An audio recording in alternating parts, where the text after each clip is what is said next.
老大，今晚吃大餐，没问题。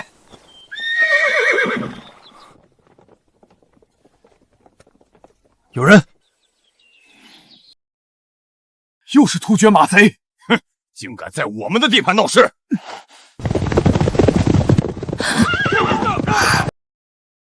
干活！快抓住这个小娘子！细皮嫩肉的，她身边有那么多护卫，身份肯定不简单。抓住她，弟兄们一起加油！我有洁癖，让我先来。本公主就算是死，也要拉上一个垫背。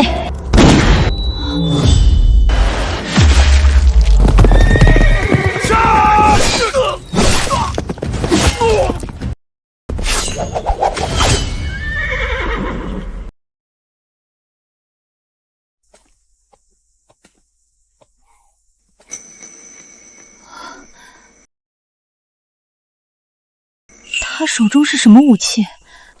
哼，穿越这么久，第一次见到这么水灵的姑娘。上一次还是在我那遥远的故乡。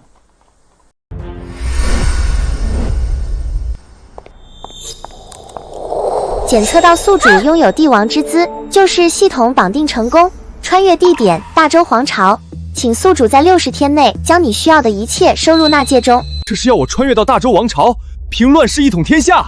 这东西就是纳戒？那还等什么？零元购不对，是战略储备，启动。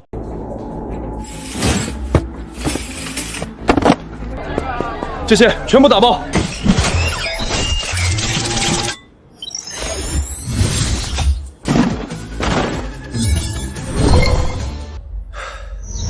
老大，这次收获还不错，最大的宝贝在眼前呢。多谢诸位出手相救。谢，你谢早了，小美人。我这儿规矩简单，救了人，命就是我的。我正缺个压寨夫人暖被窝，就你了。你是怎么发现的？你这胸大肌如此浮夸，挡都挡不住。这么水灵、细皮嫩肉的，定是大家闺秀。乖乖跟我回寨子，保你吃香喝辣。你这般无视大周律法，就不怕受罚吗？什么狗屁大周律法，在我的地盘，我就是天王老子。突厥可汗来了，我也照样干。老大，这就帮你把他绑回寨子。放开他，我自己来。美人，坐稳了，咱们回家。嘴上说着宁死不从，还不是老老实实跟着我回寨子？这么快就想通了？才没有，我是被你胁迫的。他身上的火气若能为朝廷所用，可此人言行粗野，毫无礼法。这稻谷怎么如此茂盛充盈，珠穗饱满，远胜官田？没见过吧？这叫杂交水稻。何谓杂交水稻？简单来说，抗病的水稻和高产的水稻杂交出抗病高产的水稻。农耕之事，竟有这般深奥说法？废话，就好比现在，我呢是山匪，你是富家女子，咱俩凑一块儿，那就是富得流油的山匪。你，哈哈哈哈哈！叫！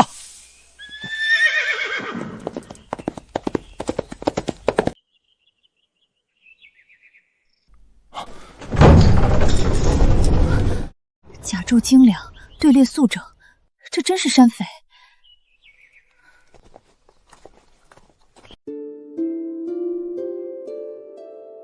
包子，高子，刚出锅的包子。寨主，为何他们会对你如此尊敬？我不过是让他们顿顿白面馒头配咸菜烧肉而已。如今大周灾情不断，饿殍遍野，百姓能喝上一口稀粥已是万幸。这小小山寨竟能……他究竟是如何做到的？老大，我们先去把马安顿好。去吧。这哪是什么山寨，更像是世外桃源。那就留下来，当我的压寨夫人。你想都别想。这可由不得你，在我的地盘，你就是我的人。哟吼！你要娶我可以，必须明媒正娶。这么说，你是同意了？抱歉，我太久没见过像你这般水灵的姑娘，压抑了。刚才是有些粗鲁了。哼，登徒子，等我父皇找到这儿来，我定要报仇雪恨，把你吊起来当陀螺抽。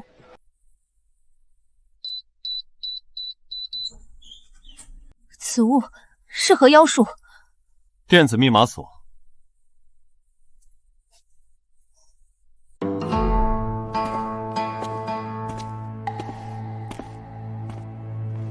小爱同学，给老子打开空调。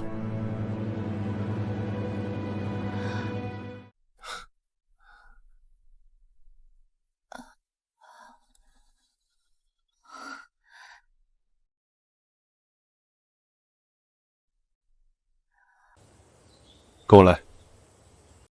看好了，往右调是热水，往左调是冷水，还有这些是洗漱用品。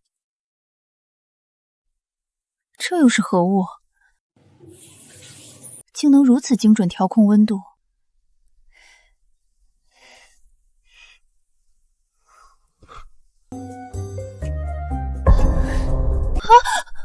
用不用我手把手教你调水温？我这人最热心了。不需要，把门关上。哦。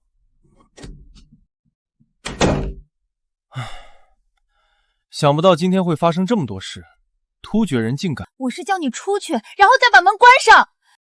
我知道你受惊了，正是需要我的时候。出去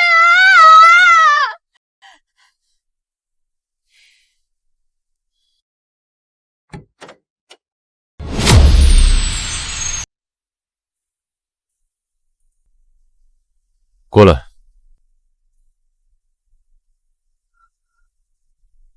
解渴的。正值夏日，怎会有冰块？那玩意儿造出来的。这些稀奇古怪的东西你从哪里弄来的？都是从我故乡带来的。你的故乡究竟是何地？竟有如此神奇之处？这就说来话长了。既然给了我这个牛马穿越的机会，必须先把余额充满。请张张嘴，眨眨眼。反正都要穿越了，不如来一波大的。不说了，那是我不堪回首的往事。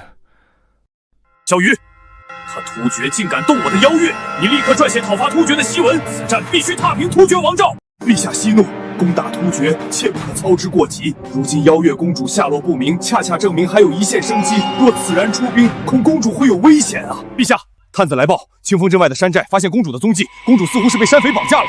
山匪很好，先是突厥，再是山匪，区区山匪竟敢动朕的邀月，他们这是自寻死路。李景武，你立即点几个兵，随朕出发，踏平这山寨。几个兵够吗？要不要把那3000禁卫军全带上？愚蠢！你打突厥打怕了，一个小小的山匪也用得着如此兴师动众？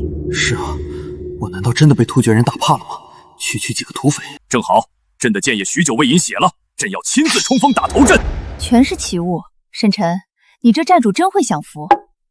享福？这样的舒适生活很快就没有了。这是为何？大周将亡，乱世来临，战火四起，何处独善其身？什么？大周将亡？何以见得？老大，有人率兵攻打山寨，看那阵仗来头不小啊！攻打山寨是突厥马贼？来者都是汉人，似乎是官兵。汉人？难道是父皇？父皇终于来了，太好了！姓沈的，本公主要将你吊起来打。老规矩，都留活口。我倒要看看是哪个不长眼的敢来惹老子。是。你笑什么呢？没什么，我们赶快去看看吧。哟，你还挺积极的，不愧是我的压寨夫人。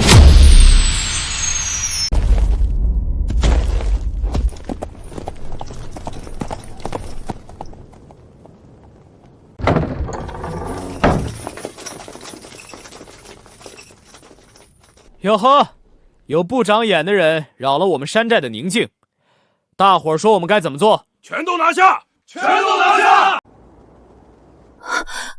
真是父皇，还有镇国大将军李景武。沈兄不可，那可是……无妨，我们在这看好戏即可。不自量力的家伙，你面对的可是郑国大将军。等父皇将你拿下，那火器的图纸便是我们的了。那山匪小子竟然拉着西月的小手，朕要将他碎尸万段！该死，他竟敢拉着我未来儿媳妇的小手！区区山匪，放下武器投降，老夫可以饶你们一命。你们放下武器投降，老子也可以饶你们一命。你很好，你成功激怒我了，给我杀！把这些不知死活的山匪统统杀光！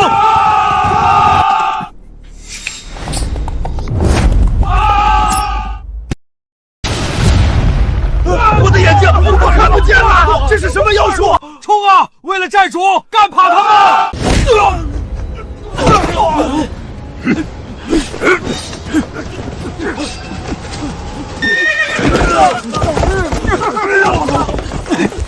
结束战斗也太嫩了点儿。老大，全都解决了。这怎么回事？他们可都是大周的精锐呀！我大周最强精锐，更有战神李景武坐镇，竟在眨眼之间被团灭，这简直是奇耻大辱！这怎么可能？这是什么东西？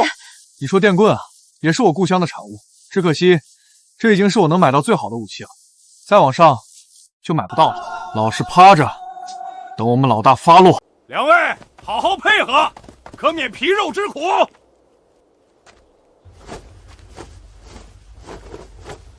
你可知我是谁？竟敢对我这般无礼！哼，我管你是谁，老子照样电！爹，爹，原来是老丈人啊，误会了。哎呦，电的有点狠了，还带静电呢。他总不会是你亲人了吧？来人，给我往死里电！原来也是自己人，那以后就是一家人了。谁跟你是一家人啊？徐月，给他们2人解棒。西月，你还好吗？他们有没有？爹，女儿没事，是沈兄出手从突厥马匪手中救下我，要不是他，女儿可就危险了。你没事就好。小子沈晨见过老丈人。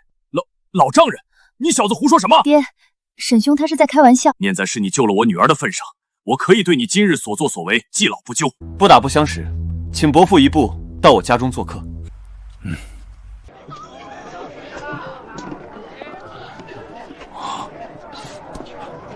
这是何物？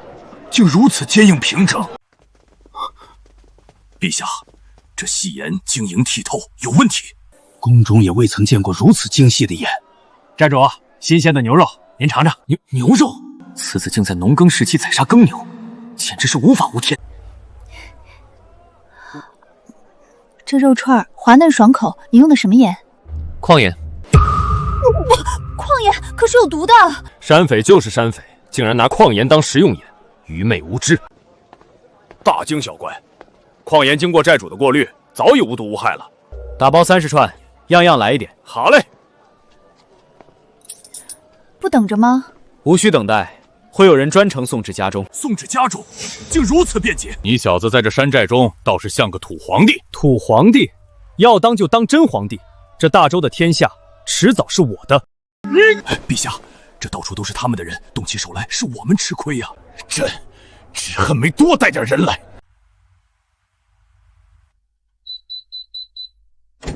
这是何物？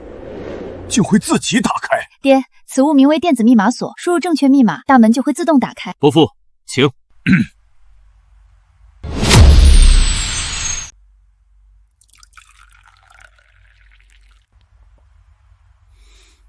你平日里威风惯了，却栽在区区山匪之手，我养你何用？还不如养条狗。老爷教训的是。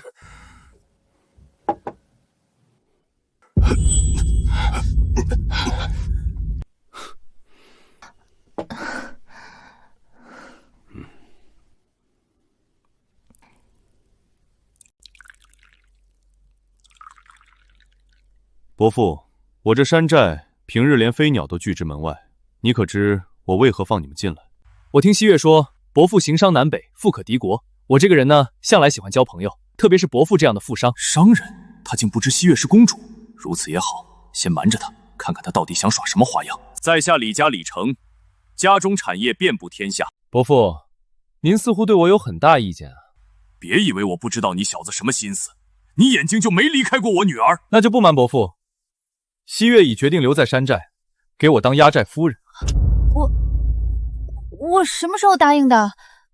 迟早的事儿。你区山匪，胆敢取公，取李兄嫡女！嫡女？看来伯父并非一般商人，而是士族啊！你救我女儿有功，我自会给你赏赐，但别妄想娶我女儿。伯父身份尊贵，又有遍布大江南北的家族产业，认为我只是一个小小的山匪，不配娶你女儿，合情合理。可是伯父有没有想过，倘若有那么一天，李家产业灰飞烟灭，一夜化为乌有呢？到时候你那些产业，在我眼里，狗屁都不是。灰飞烟灭，一夜化为乌有，你这是何意？都是一家人，小子斗胆告诫伯父一句：居安思危。哦，居安思危。国家安定才有产业，若国家摇摇欲坠，那所谓的产业也就是一盘散沙，随时被一阵风吹散。哼，大周强盛，万邦朝拜，虽有突厥祸乱，但不足为惧，又谈何一盘散沙？又岂会被一阵风吹散？你这山匪懂什么国家大事？那我要说，大周将亡呢。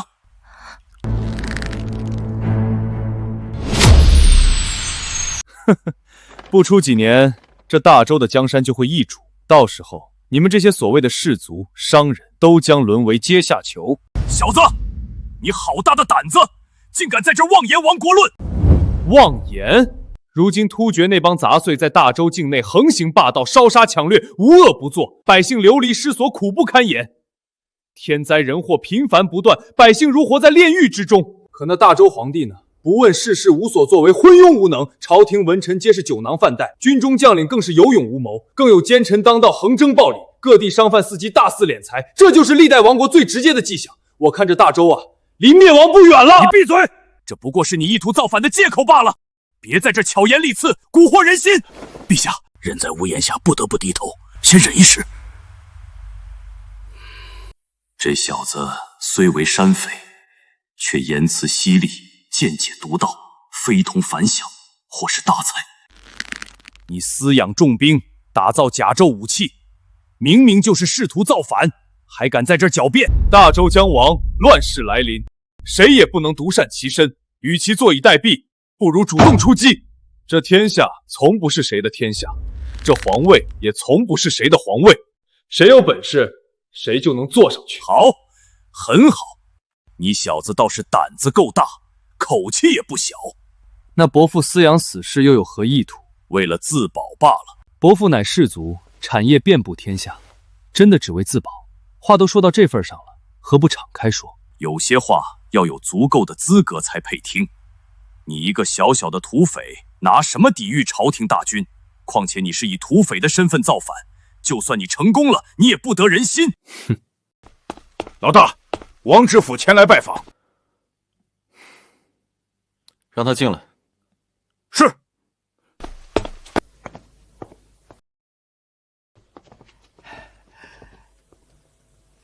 沈老弟，家中有客人呐。王老哥有要事？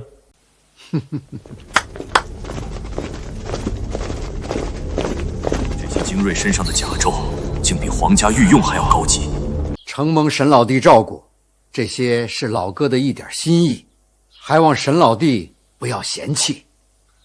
好，过几日老弟我再找王老哥喝酒，咱俩不醉不归。看到没？他们身上的甲胄便出自我手，这可是朝廷也无法拥有的精锐军队。就算这些精锐以一敌百，也攻不破长安城的城墙。长安城墙坚不可摧，岂是你这些乌合之众能轻易攻破的？攻不破，让你看看什么叫做真理只在炮城之内。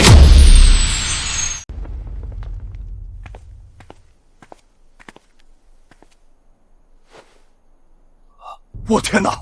这东西竟然是铁造的，这么大一坨铁，得费多少功夫啊！这该如何使用，又有何用？小子，这就是你最大的底牌，我看也不过如此嘛。别以为弄几个铁疙瘩就能吓唬住人。底牌，不过只是冰山一角的小玩意儿罢了。开炮！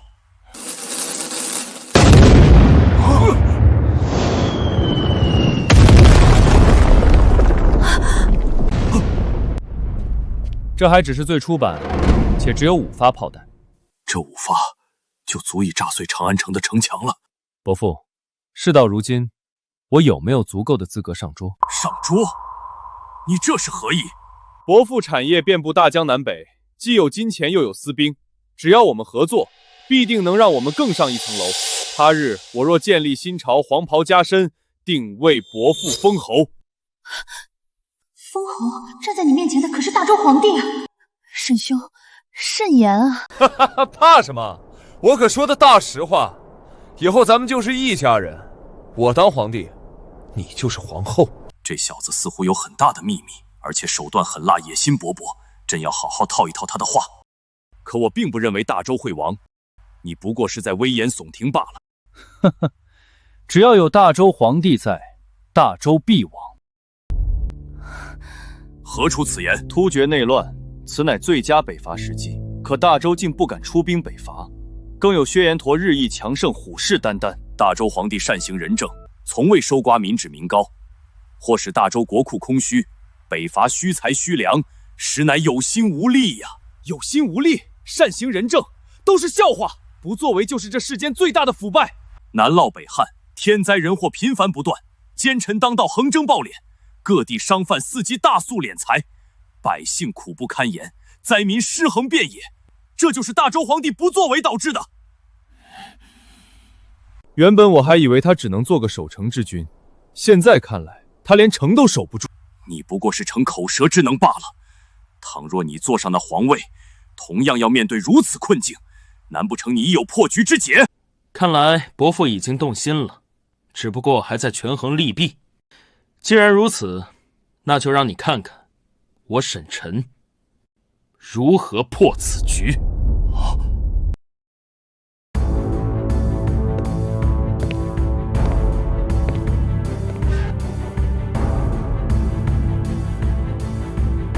北伐一事直接跳过。沈兄，为何要跳过？这北伐可是大事啊！朝廷那些文臣一个个酒囊饭袋，除了在朝堂上争权夺利、唧唧歪歪，能干出啥实事？军中将领更是有勇无谋的草包，就他们还想北伐？去给突厥送人头还差不多。大周有战神李景武，战无不胜，区区突厥不过是一群乌合之众，根本不足为惧。大周战神李景武，盲无定见的毛头小子罢了。就连我也能一只手将其吊打。你说什么？你算什么东西？也敢跟大周战神比较？你谁啊？我提他关你屁事啊！反应这么大做什么？老夫以前是从军的军人。你说能吊打大周战神？来，我俩先过过招。你确定？来啊！你是不是怂了？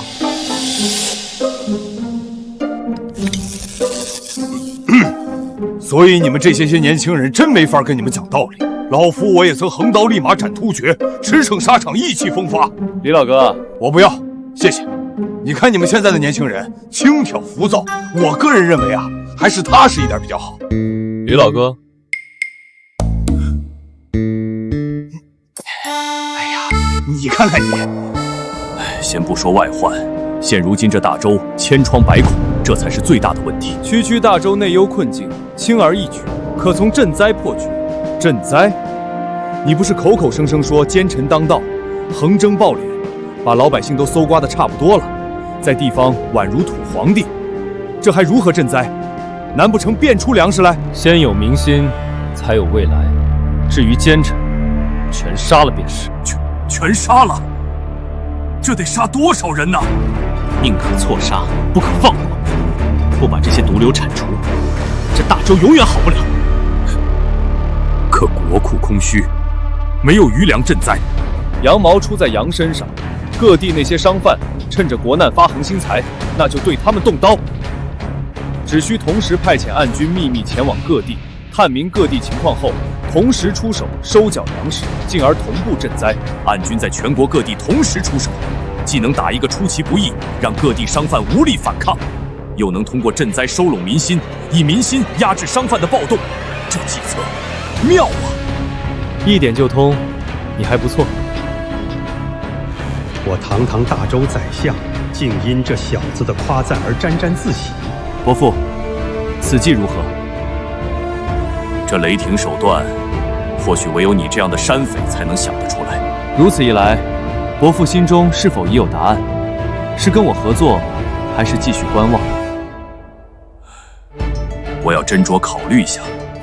今日你救我女儿，他日我定厚礼登门，就此别过。想走？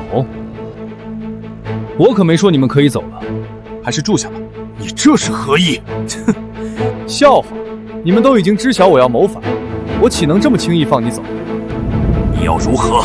要走可以，叫你嫡长子过来跟你换，我手中至少要有一个人质吧。陛下，可以写信让太子殿下带人前来围剿了这土匪窝。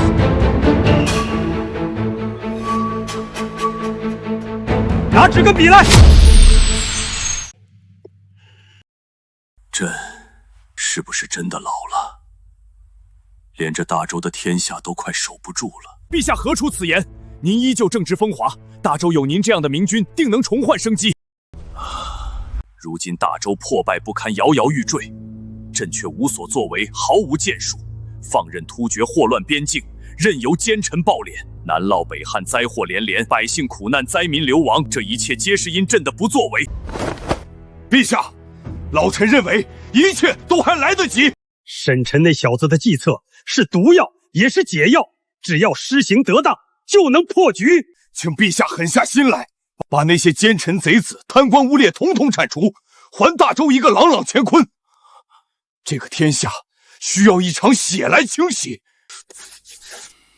陛下，臣有话不知当讲不当讲。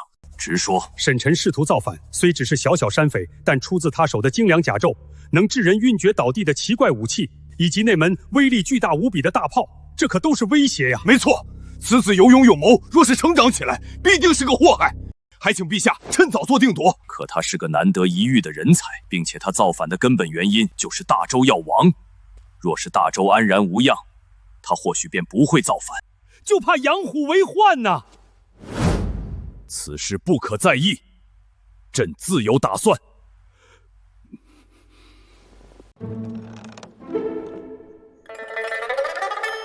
有什么话就直说吧。沈晨，你现在放了我父亲，不然就不好收场了。不好收场？区区一个商贾，就算你父亲是突厥大可汗，我也敢盘了他。哼！我既然想做这天下的皇帝，就绝不畏惧谁，哪怕是大周皇帝。可他就是大周的皇帝啊！等皇兄带兵来，那可就没法收场了。哼！伯父，这是写好书信，做好决定了？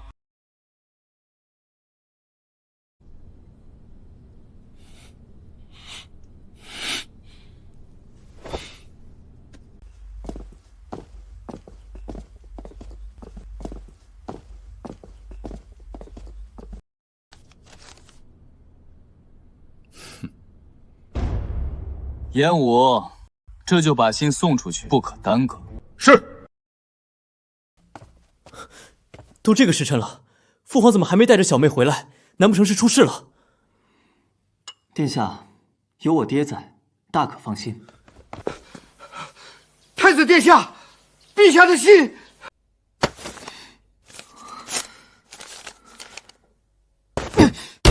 区山匪竟敢囚禁父皇！山匪囚禁陛下，坏了，这山匪该不会是沈老弟吧？山匪？这怎么可能？定是这山匪过于狡诈，父皇和镇国将军才会栽了跟头。宗文，你立即点几个兵，随本太子出发，踏平这山寨。殿下，几个兵够吗？要不要把那3000禁卫军全都带上？愚蠢！你打突厥打怕了，区几个山匪用得着如此兴师动众？是。我难道真的被突厥人打怕了？区几个山匪罢了。正好，本太子的剑也许久未饮血了，我要亲自冲锋打头阵。奇怪，我总有一种不好的预感。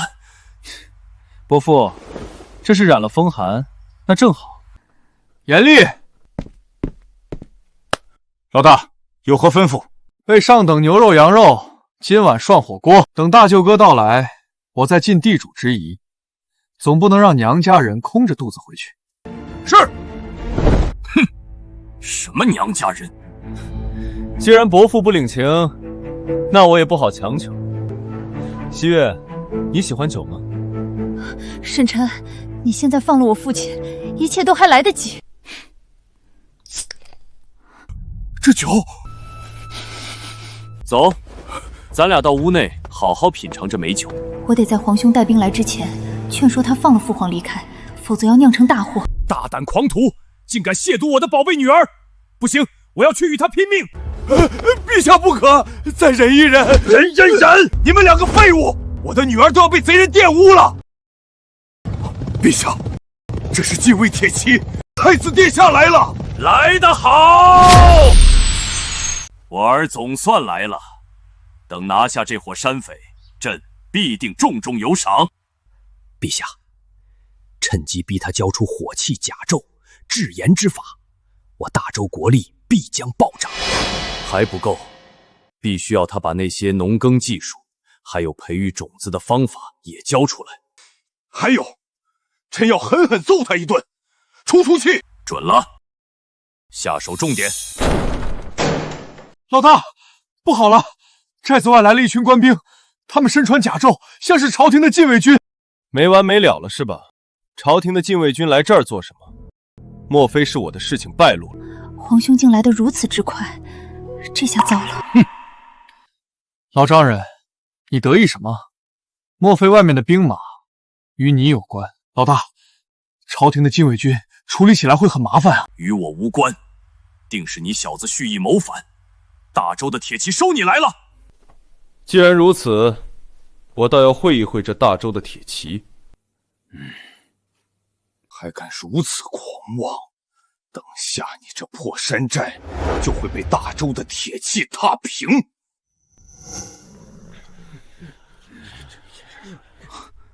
就这么点人，严厉，你下次看清楚点儿，这也叫大周禁军？这逆子怎么就只带这一点人啊？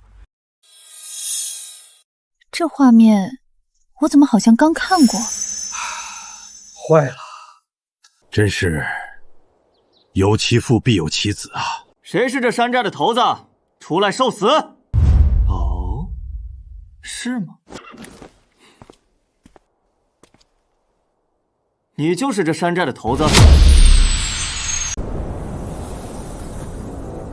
不错，你这小小的山匪，竟敢囚禁我父！切儿！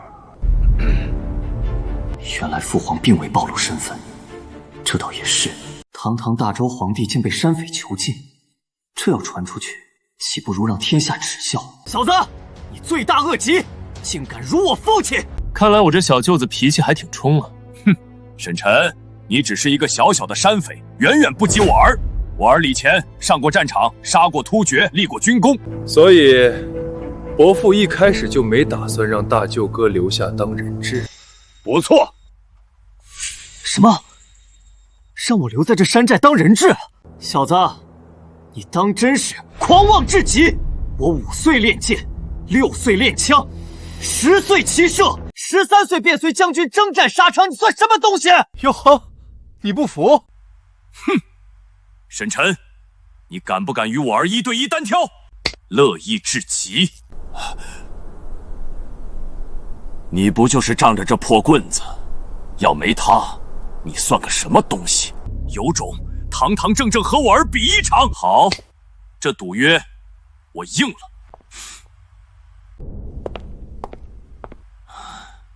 这小子总算上套了。太子殿下，乃大周年轻一辈最强者，没了歪门邪道的沈晨，不足为惧。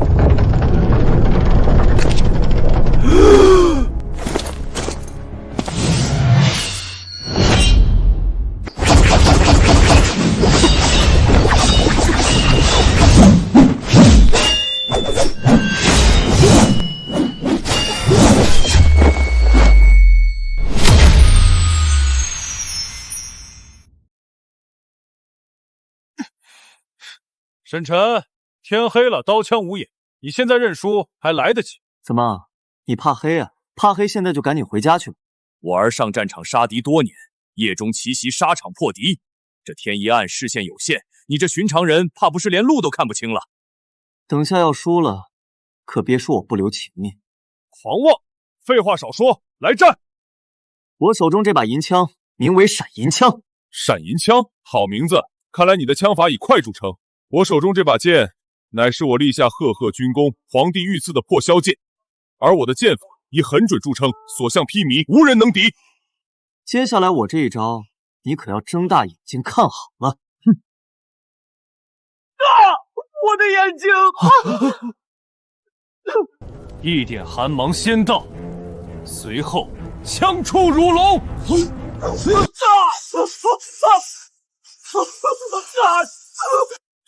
这是何物？无耻！无耻小人，竟用如此卑劣的武器！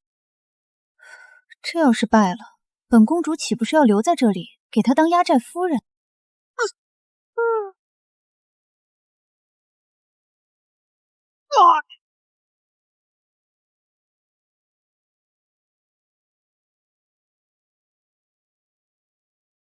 你败了。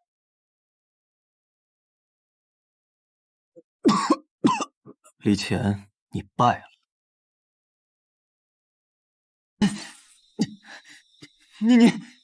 你胜之不武！我以手中闪银枪正面击败你，是你技不如人，何来胜之不武？伯父，这场比武可还满意？是否服气？沈晨，你无耻至极，竟使用如此下作手段！哪里无耻？我只答应不用电棍，可没说不用其他的东西。更何况你也没老实交换人质啊！陛下，冷静啊！这时候千万不能和沈晨彻底翻脸啊！小子，当真以为无人能收拾得了你吗？大伙都别拦我，我要亲手教训教训这小子！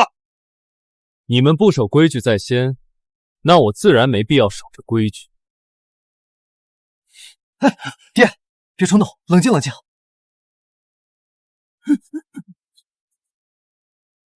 赌局已定，你们这是要毁约？你赢了，我等随你处置，愿赌服输。如何处置，我还未想好。晚宴已备好，请各位入座，共讨大事。这山寨真不简单，不只有刚宰杀的牛羊，竟还有新鲜的蔬菜。朕若能够得到沈晨这小子的秘密，这大周的天下定能盛世千年，永垂不朽。这些美食丝毫不逊于宫中啊！父亲，您这是作甚？作甚？我是不是让你派遣3000禁军，结果你这逆子就带了那么丁点人，真是狂妄自大！我这不寻思着区区山匪有何惧哉吗？谁曾想那山匪如此无耻，用什么闪银枪，太阴险狡诈了！愚昧！严厉，把酒拿上。尝尝我故乡的特色毛子。这是何酒？竟如此醇香！只闻酒香，便已足矣啊！一帮没出息的家伙！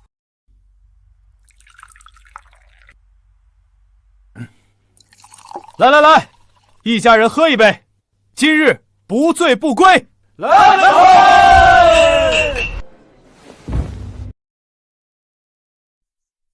醇香浓郁，好酒。此酒只应天上有，哼，勉勉强强能入口。择日不如撞日，你我交杯酒后，就是一家人了。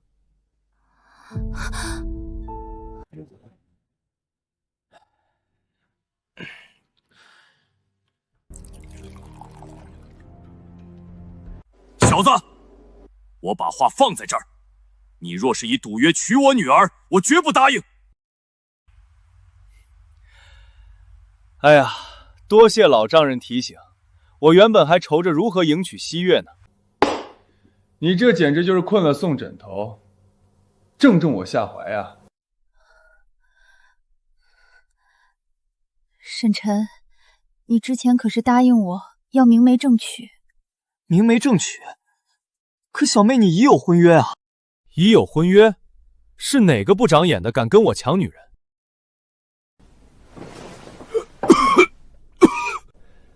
不过也无妨，反正这天下迟早是我的。所谓一纸婚约，在我面前，不过是一张废纸罢了。这天下迟早是你的，你要谋反？好在没有暴露身份，不然的话，他直接杀了我们，当场篡位了。沈晨，春秋大业岂是动动嘴就能成的？别在这里大放厥词了。我这不就正要和伯父谈一谈合作，你我联手，大业可成。如今你已知晓我李家家底，而我对你一无所知，如何合作？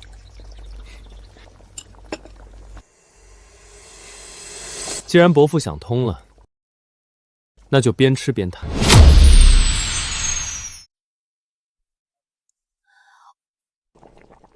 这牛肉往锅中这么一放，再蘸上酱料，竟能如此美味。此物名为火锅，春夏秋冬四季皆宜，不论荤腥素菜，放入这滚烫的锅中一涮，便是难得的美味佳肴。若是以此物为招牌，开酒楼饭馆，生意定能红红火火，发扬光大。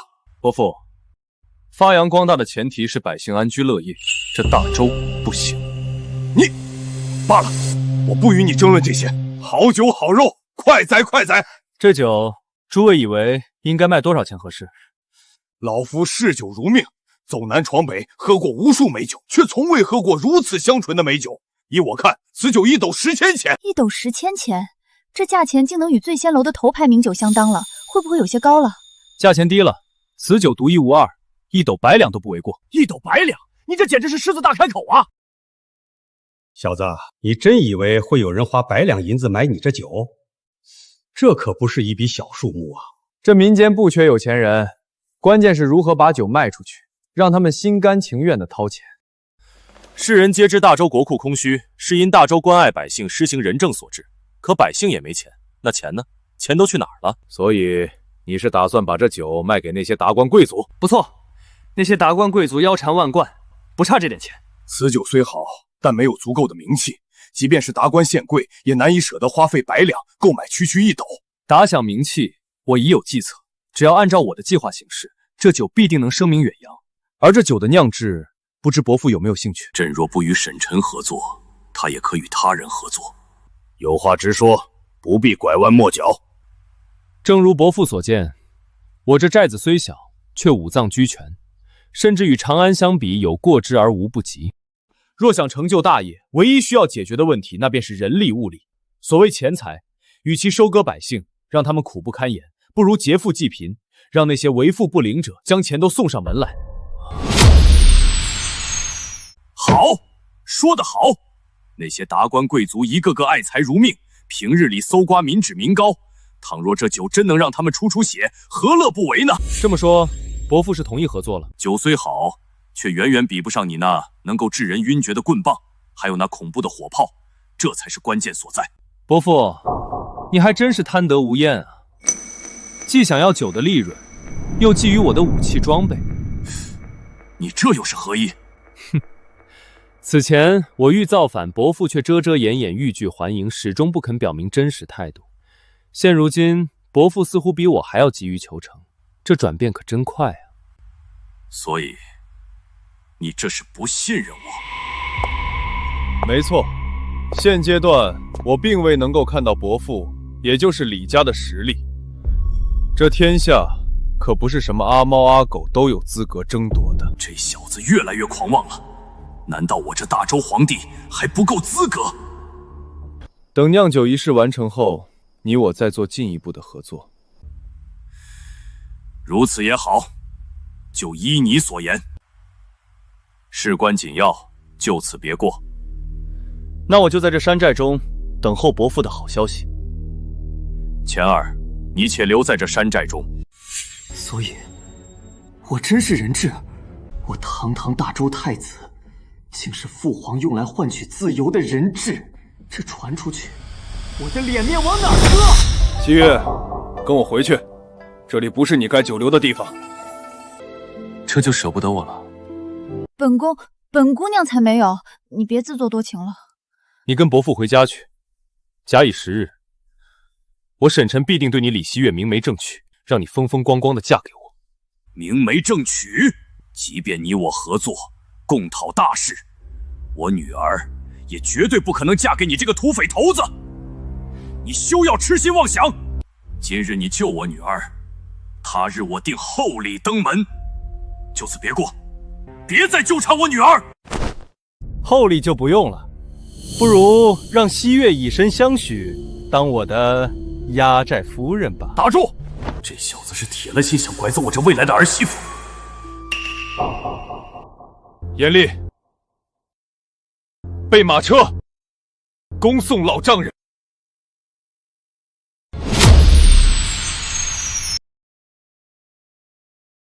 今日一事，两位爱卿有何见解？陛下，臣认为眼下更重要的便是赈灾一事。如今灾情严重，百姓苦不堪言。若不给天下百姓、大周子民一个交代，恐失民心呐！请陛下狠下心来，这个天下需要一场血来清洗。如今朝堂腐败，地方官员贪污成风，唯有以雷霆手段，才能震慑那些心怀不轨之人，还天下一个太平。吏部尚书萧瑜接旨，朕命令你即刻前往各地除奸反腐，以血引雷霆，让那些贪官污劣知道，朕的江山不是他们可以肆意践踏的。臣接旨。兵部尚书李景武接旨，朕命令你立刻选出暗军，派发各地，强征米粮，以军赈灾，务必让百姓有饭吃，有衣穿，稳住民心。臣接旨。老大，李家众人一同入驻灵州城城府。哦，灵州城府有点意思。看来我这老丈人身份不简单啊。唉。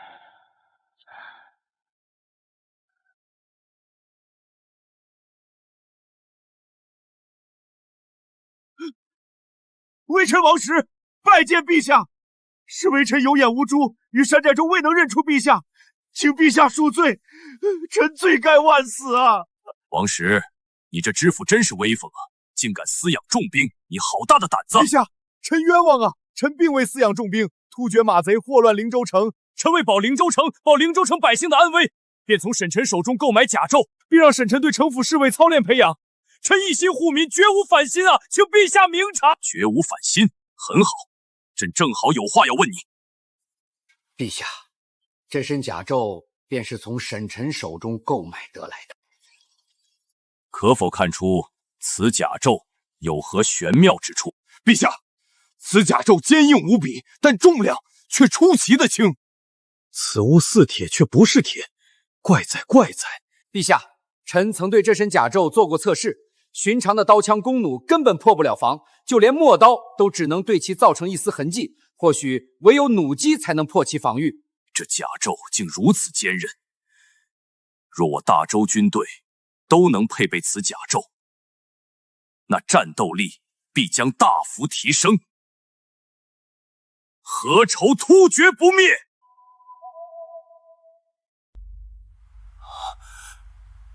当真是奇物！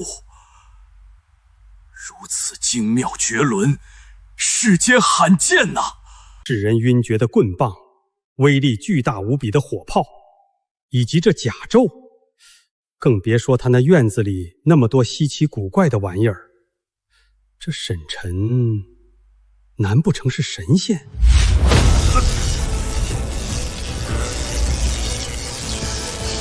开炮！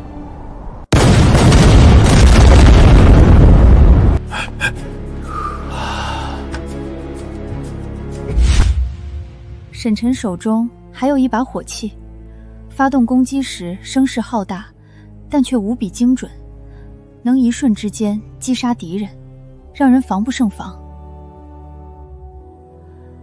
手持的火器又是奇物，这等宝贝若能为我大周所用，倘若我大周将士皆穿戴此甲胄，再手持火器，又有火炮破局，定能所向披靡，战无不胜。没错，若是如此，区区突厥马贼根本不足为惧，我定要让他们有来无回。可陛下，沈臣他一心只想造反，这该如何是好啊？造反？沈老弟竟要造反，那我岂不是完了完了，彻底完了！王石，臣在。沈晨那小子并不知道朕的真实身份，朕命你不得暴露朕的身份，今后种种细节必须及时上报。臣一定小心谨慎，绝不敢有违陛下旨意。萧玉、李景武，臣在。即日起，除奸反腐，征米赈灾。臣等定不辱使命。都是我的，都是我的，都是我的！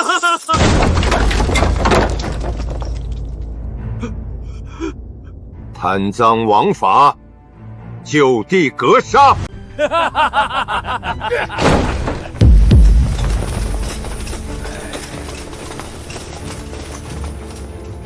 皇帝谕令，征米赈灾，今日就是你们的末日！谢大人，谢大人！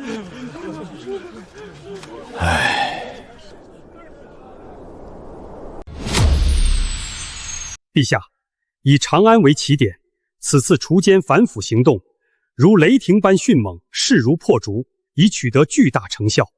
不少贪官污吏都被揪了出来，百姓们无不拍手称快。不够，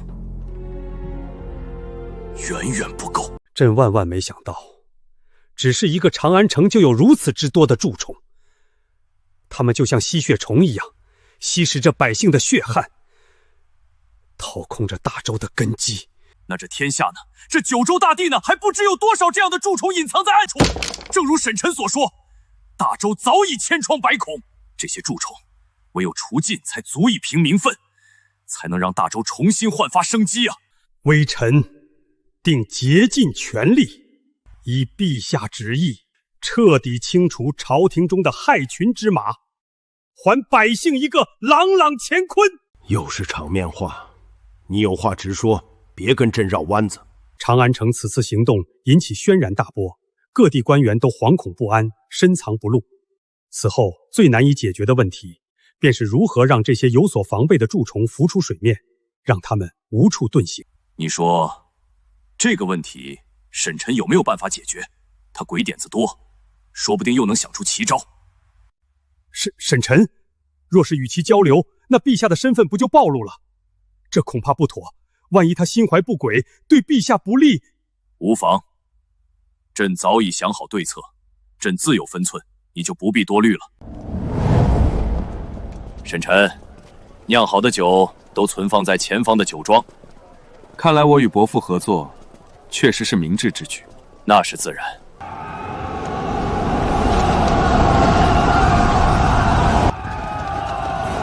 沈臣，你一直在寨子里，可能有所不知。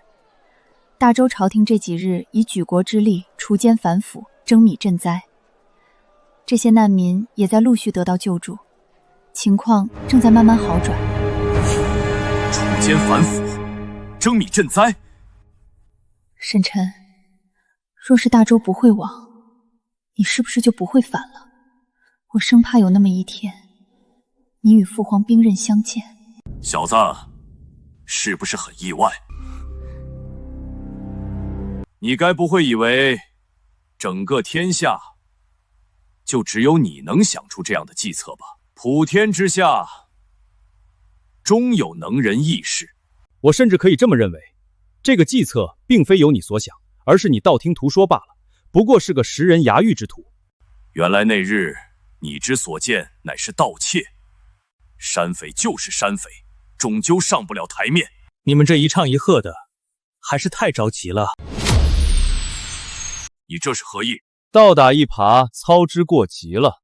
此计策，我敢与你们相谈，就完全不怕大周朝廷之人所知，更不怕大周皇帝采取此计策。可如此一来，大周内忧得以解决，大周不亡，你还如何反？何以见得大周内忧得以解决？先是除尽害群之马，再是赈灾重获民心，大周的内忧不就迎刃而解了？倘若我说，这只是大周内忧其一呢？只是其一，大周内忧还有其二、其三。伯父，人老实话不多，以后这类话题就不要再提了，我怕再来几次就毁了你我的合作。我以李家全族起誓，我绝对没有将你所说计策泄露出去。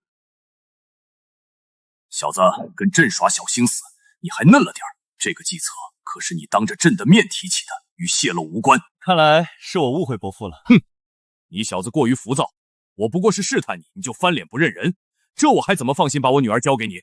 爹，你都没问我同不同意。你别以为你爹我不知道你的小心思，就这几日茶不思饭不想的，你呀你，小子，朕都把话说到这份上了，你就顺着朕的意愿上钩好吗？就这一次。厉兄，你也没问我同不同意。萧老哥，伯父嫁女还要征得你的同意？这一纸婚约怕是要作废了。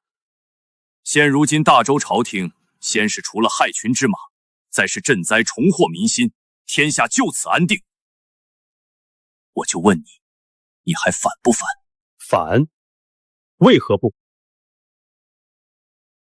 你小点声，哪有像你这样大庭广众之下大声谋逆的？就算世人皆知，也只会认为我不过是逞口舌之能罢。小子，我倒要看看，如今这局势，你如何反？到酒廊再谈。哼。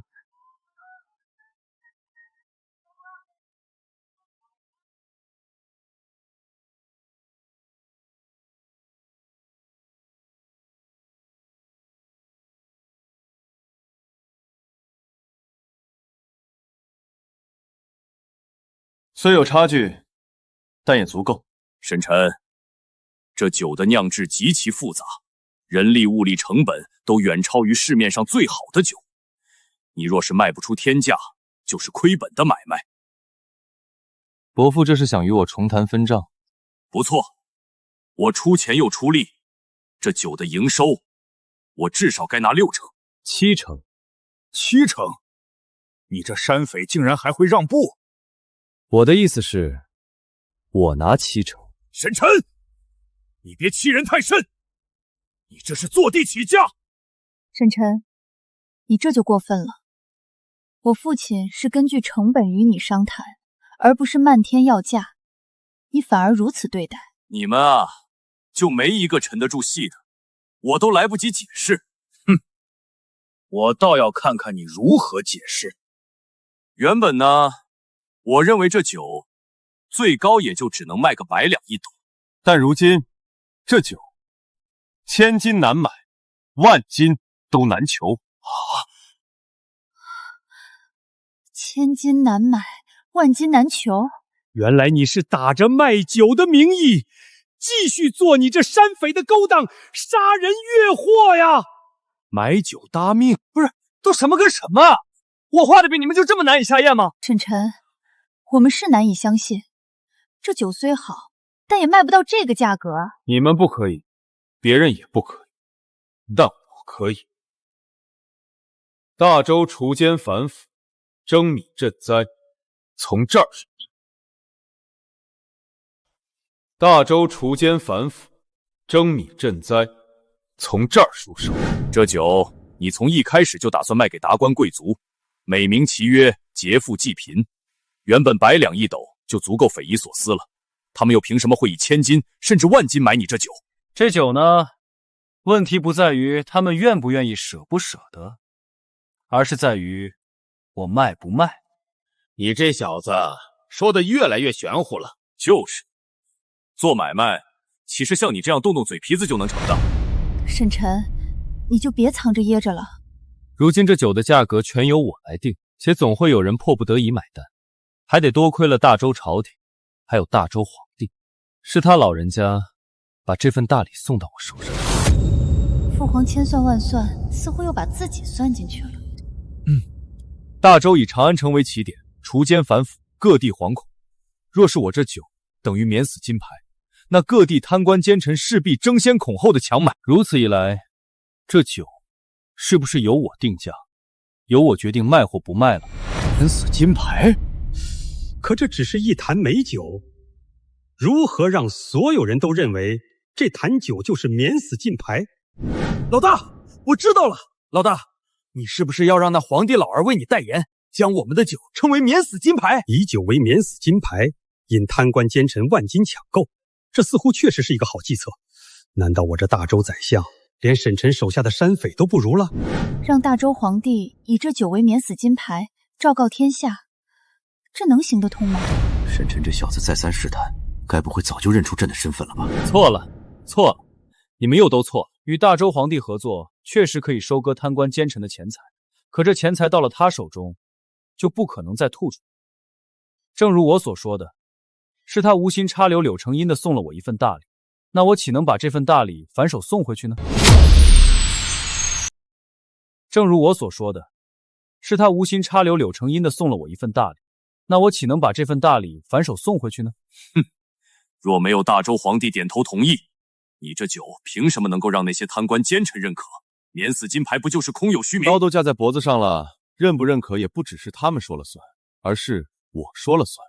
愿闻其详。很简单，长安城的贪官奸臣都被杀得差不多了，活下来的都是清官好官，皆是只需要在下朝时以大周皇帝的名义将我们的酒免费赠与他们，再通过世人传播以及藏在长安城的探子们的密信，只要传播足够，影响足够，他们不信也只能信。如此一来，贪官奸臣即便只为寻求一丝心安，也甘愿花费天价购买这免死金牌。对了，以大周皇帝的名义将酒赠与清官好官，你有没有想过，这可是欺君之罪？欺君之罪？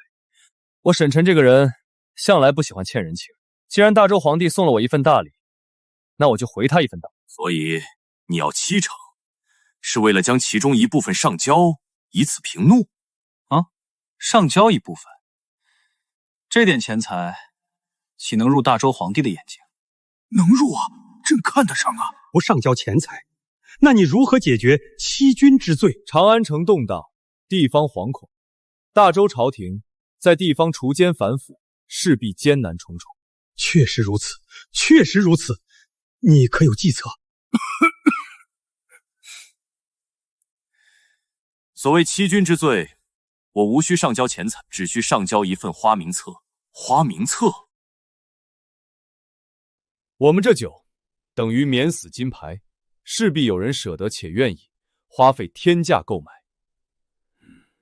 只需将购酒之人列入花名册中，再列出其花费的钱财数额，一并上交。大周杀贪官奸臣，难在于如何找出贪官奸臣。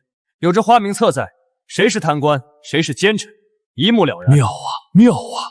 若此子入朝，我这宰相之位怕是要易主啊！好一个花名册！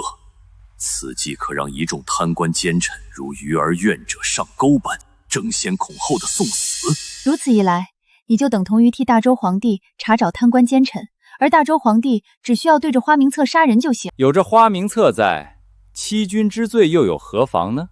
老大，还得是你啊！机操误六，请君入瓮，瓮中捉鳖，环环相扣啊！此计美名其曰钓鱼执法。好一个钓鱼执法！看来我这老头远不如你呀。伯父，现在你还觉得我拿7成不妥吗？你能想出如此妙计，这7成你确实该拿。既然谈妥了，那就开始布局吧。这沈晨又一次给了我一个惊喜，臣自愧不如啊。若沈晨能够放弃造反的念头，那该多好啊！事关紧要，明日便启程返回长安，布局天下。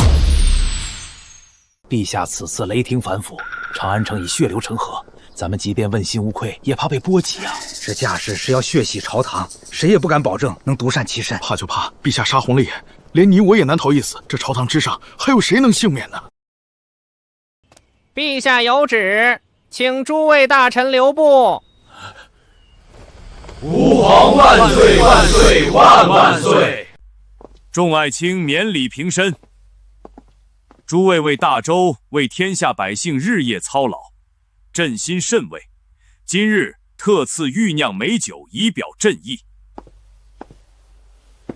待天下安定，百姓安居，朕定与诸位共饮此酒，共享盛世。叩谢皇恩，陛下圣明。陛下，沈臣此前所言，大周内忧不止贪腐，此事无妨，朕自有办法从他口中套出余下计策。酒可醉人，亦可醒事。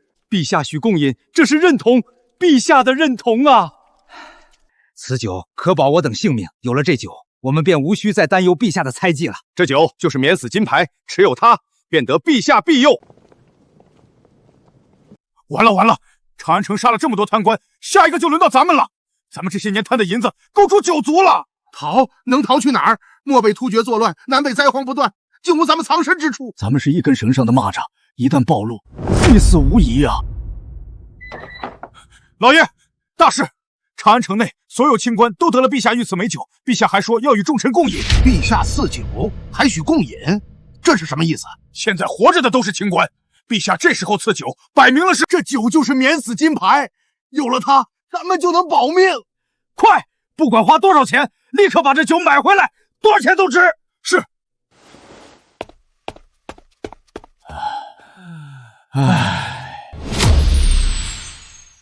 瞧一瞧，看一看喽！祖传佳酿美酒，一坛只需100两。有缘酒楼卖酒只卖有缘人，一坛酒100两，抢钱呢！什么有缘人？我看是专宰冤大头。这般定价，真会有人来买？为何不行？我只需把酒摆在这儿，自然有人来买。你看，这不就来人了吗？老板，这酒我买了。王老哥，你怎么也要买这酒啊？沈老弟，你是这酒楼的老板？不错，这酒只能在有缘酒楼买得到。免死金牌酒竟然是沈晨在售卖，100两一坛，给我来一坛。王老哥买酒，我这老弟怎能收你的钱呢？白送你了。这不好吧？他就这么白白送给我了。这能像传闻所说那般，持有此酒就能免死？王知府如此急着买酒，莫非心中有鬼？陛下，陛下，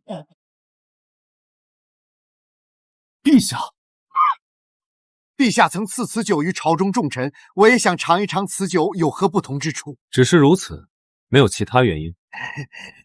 你也知，我嗜酒如命。这倒也是。不说我都忘了。沈老弟，你这就不对了。你有这等好酒，竟然藏着掖着。好说好说，找个时间你我大喝一场，不醉不归。所以王知府还要买这酒吗？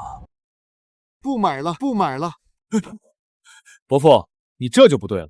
王老哥就是我的有缘人，这酒我卖了，而且不收1分钱。沈老弟，你别害我呀！这酒我还是不要了吧。让你拿着你就拿着。这事儿我说了算。那我收下了。王知府买这酒，怕是别有用心啊。这酒哪是什么免死金牌啊，简直就是送死的催命符啊！哼，行了，伯父你就别逗他。王老哥，好走不送。沈晨，别忘了在花名册上记录王知府的名字。那是自然。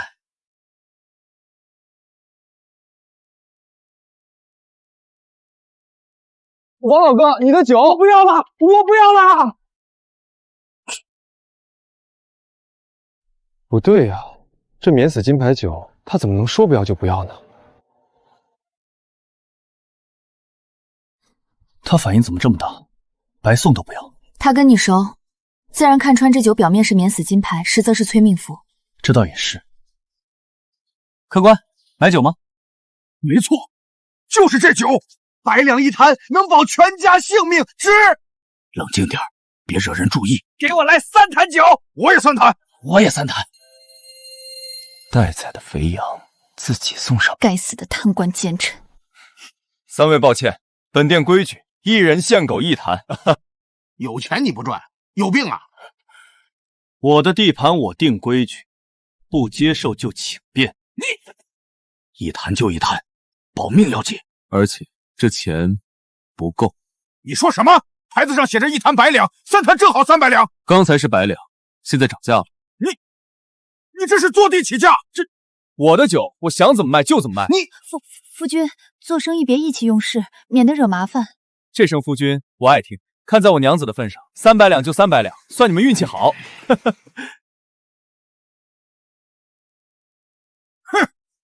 这钱你可得拿稳了。怎么还想抢回去？有些钱就怕你有命拿，没命花。你这是在威胁我？好走不送。方才有人买酒，卖出3坛，一坛300两。300两。来了3人，1人1坛。西月，你可认得他们身份？不认识，看着像是地方小官。好大的胆子！寻常小官1年俸禄不过50两，他们一出手便是300两，这些全是民脂民膏。人在哪儿？朕，我定要将他们就地格杀！伯父，不可！有何不可？此等贪官，人人得而诛之。杀他们可以，只是伯父有把握杀了这3人后，还能独善其身。先杀了再说。伯父，你为何动怒？你这反应不对。爹，花名册上交给大周朝廷之后，这些贪官奸臣定会受到应有的惩罚，何须你亲自动手？我一想到大周百姓被这群贪官剥削鱼肉，就一时冲动。伯父你啊，还是这般毛毛躁躁。严武，老大，立刻跟随那3人，查清这3人的府邸官职底细。明白。单靠严武一人能查清楚吗？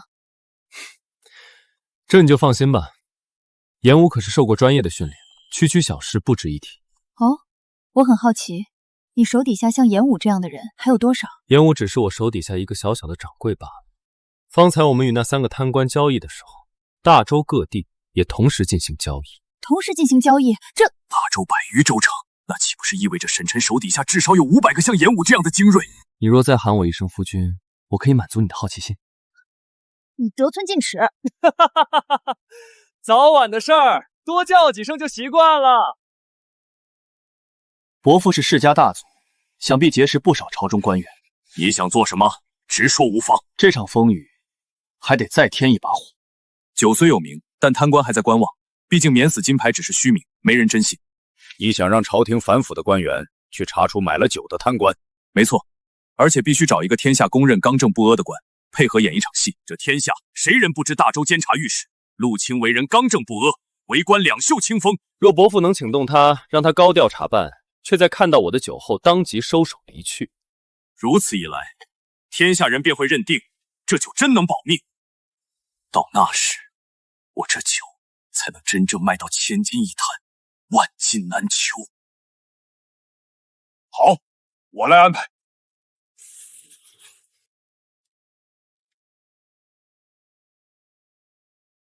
微臣陆清叩见陛下。爱卿平身。陛下，请恕微臣有话直说。长安反腐初见成效，正当一鼓作气，除恶务尽。朕召你前来，正是为此。把名册给他。小小县令，竟花300两买一坛酒，贪赃枉法，罪该万死。臣即刻查办，定将他们绳之以法。且慢，朕不是要你侦办他们。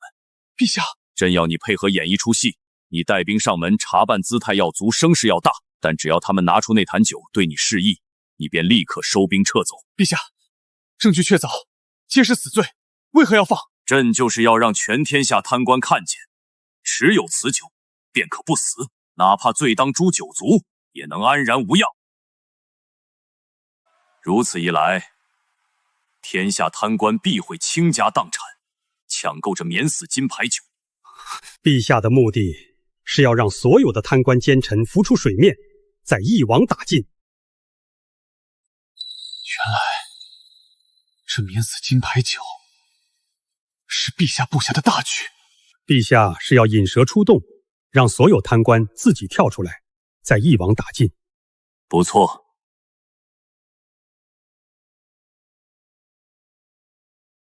天下人都知你陆清铁面无私，两袖清风。朕今日升你为侍御史，你在灵州城大张旗鼓查办贪官，声势越大越好，要让全天下确信，这酒真能保命。臣遵旨，定不辱使命。沈臣此计环环相扣，步步杀招。你又要说你不如沈臣了？臣，萧伯父，您还是言重了。我倒没有言重，反倒是公主似乎对沈晨越来越上心了。我儿也不如沈晨呐。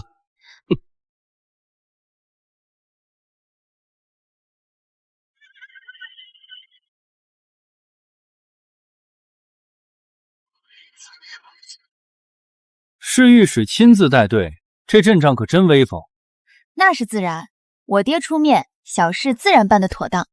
奇怪，我记得陆清原本不是侍御史，怎么突然升官了？许是你记错了吧？是吗？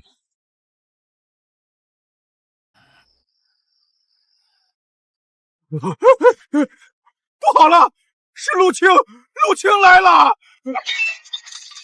陆清，他来灵州城做什么？他现在是侍御史，还带了禁卫军，摆明了是来查我们的。侍御史还带着禁卫军，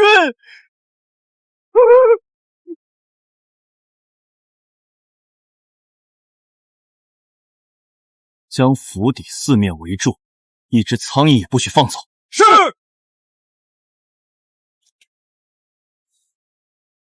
臣奉陛下旨意，除奸反腐，查办贪官污吏。你们三人在地方横征暴敛，鱼肉百姓，可知罪。侍御史大人，您到我这里查处贪官奸臣，是不是有什么误会啊？刘富贵、赵德禄，你们为何在此处？回大人，我与刘富贵和张万才是同乡，时常聚一聚。同乡相聚，为何个个神色惊慌？我等只是同乡叙旧。正好，本官一并将你们拿下，省去奔波。坦白从宽，抗拒从严。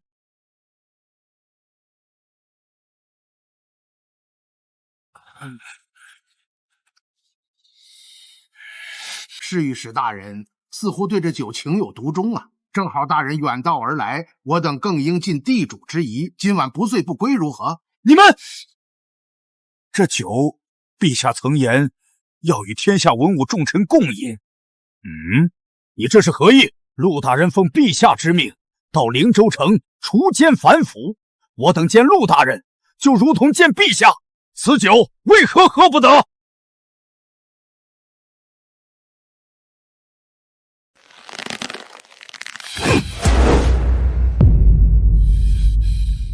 你们好自为之！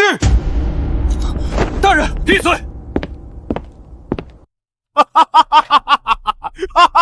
成了，有这免死金牌酒在，铁面陆清也得乖乖走人。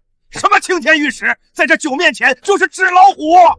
话虽如此，朝廷已经盯上我们，还是要小心。多虑了，连陆清都动不了我们，这天下除了陛下，谁还敢动咱们？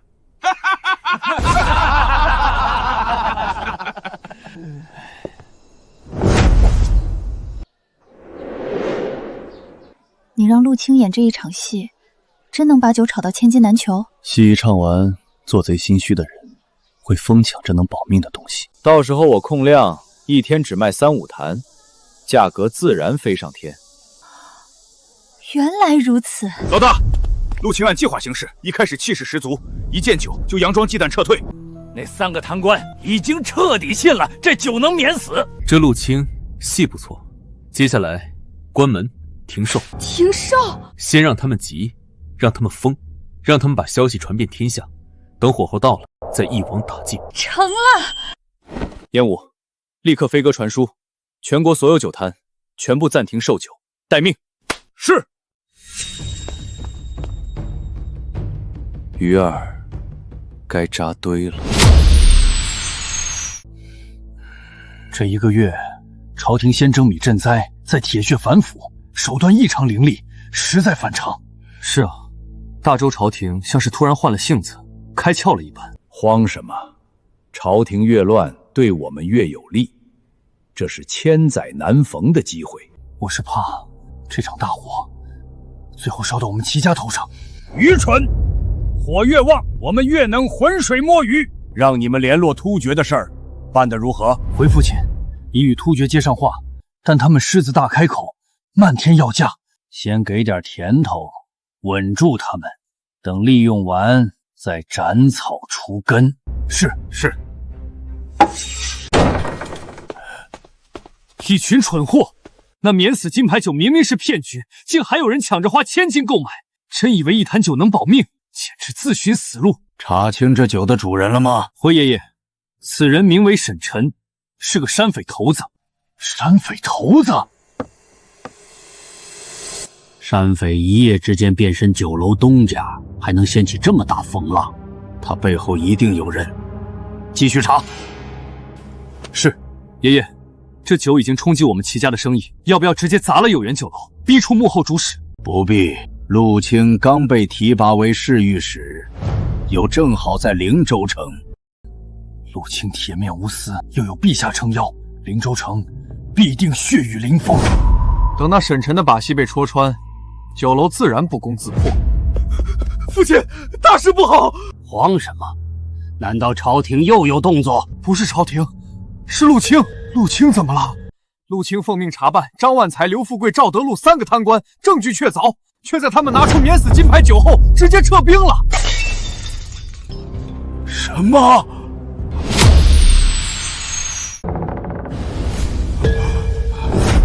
这不可能啊！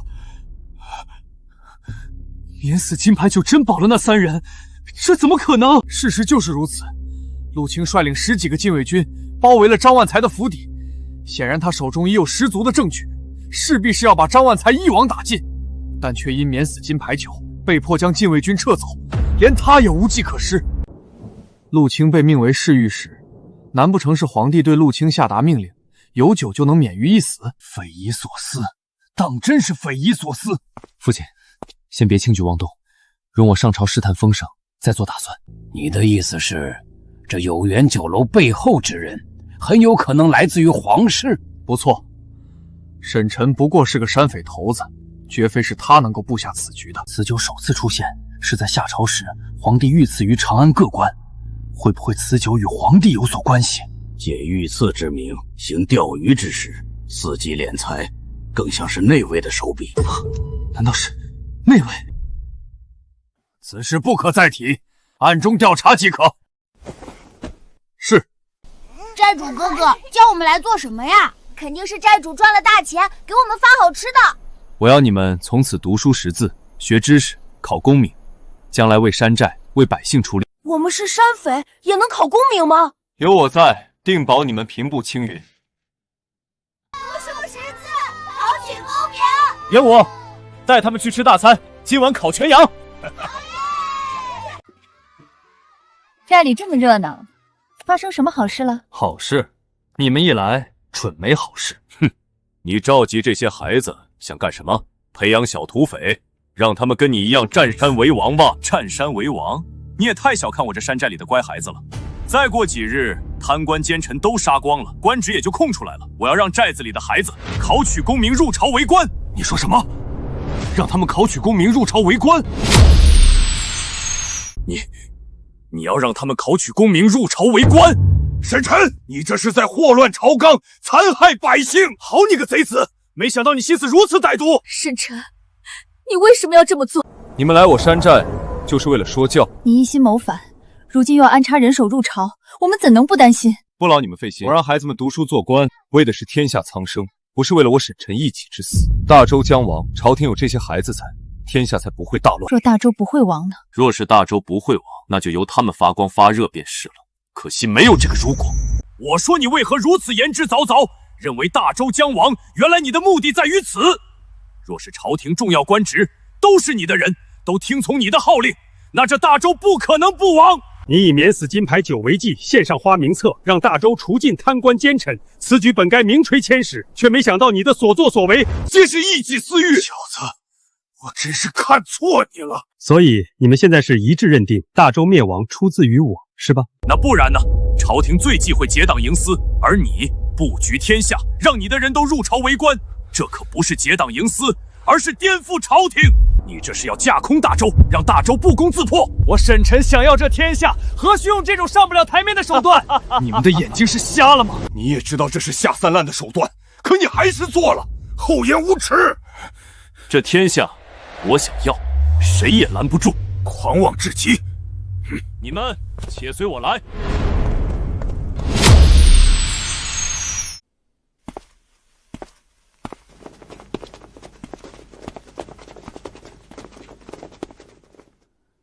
接下来，你们看到的，就是我逐鹿天下的底气。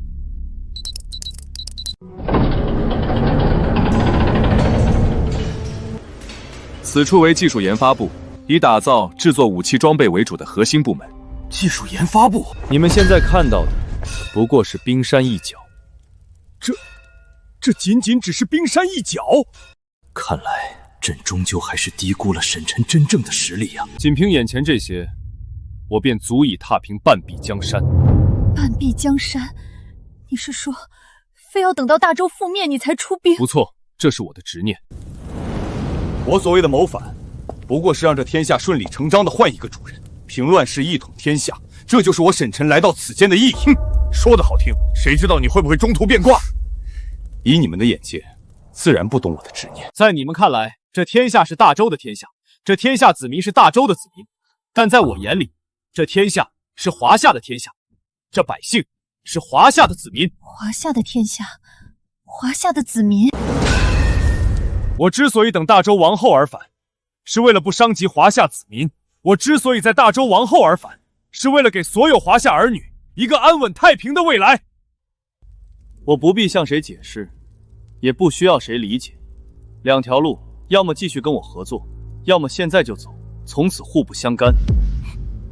陛下，臣以为必须与沈晨深度合作。我明白，沈晨，你也不要怪罪我们。我虽只是一个商人，但我也心怀天下。此前与你合作，也是为了这天下的百姓。若你真能让天下苍生远离战乱，安居乐业，与你合作又有何妨？好，伯父有此决心，我很欣慰。接下来你打算如何做？不如坐下来谈，边吃边聊。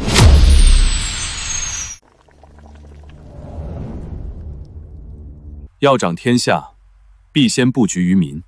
你心中已有定计，不妨直说。第一步，造福百姓，收拢民心。李兄为商人，你为山匪，如何造福百姓？如何笼络民心？很简单，盐。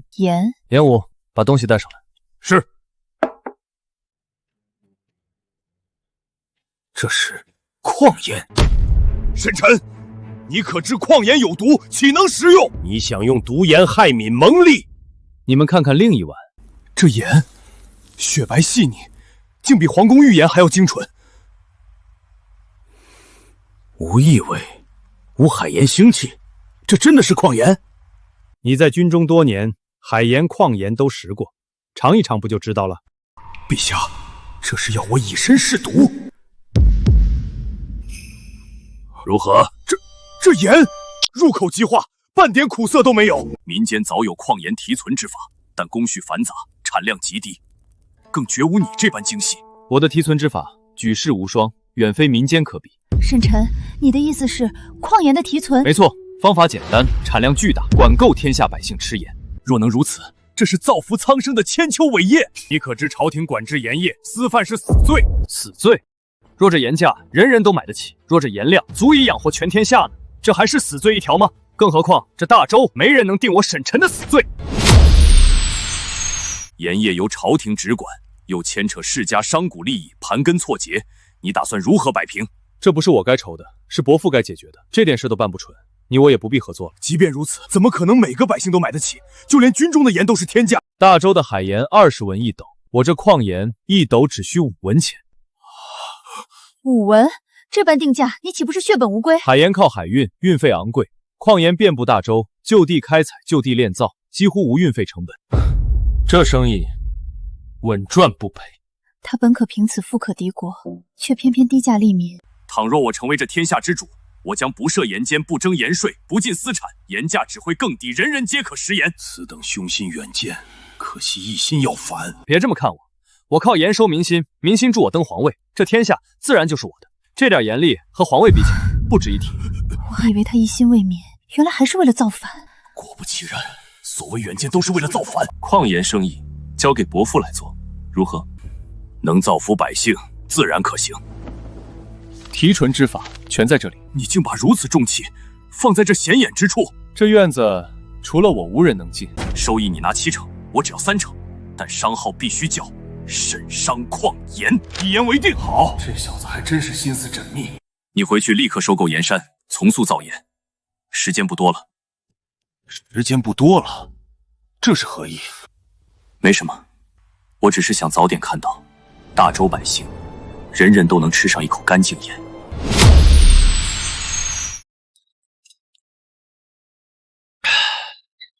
老大，李家一行人已经离开山寨，走了就好，坐下吃，可别浪费了。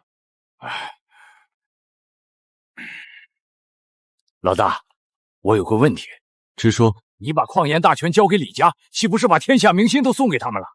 所以接下来该你们忙活了。请老大吩咐。这2个月，寨子里已经囤积大量矿盐，你挑选几个信得过的好兄弟，游走于江南，以1斗盐5文钱的价格售卖，商号为沈商矿盐。既然如此，咱们为何不自己全权掌控？咱们这叫花小钱办大事，只要江南百姓先认我沈晨的盐，即便李家后来发力，民心也会记在我头上。可李家若是反水呢？他们有能力垄断盐业。你可曾听闻神仙画卷？神仙画卷，那是什么？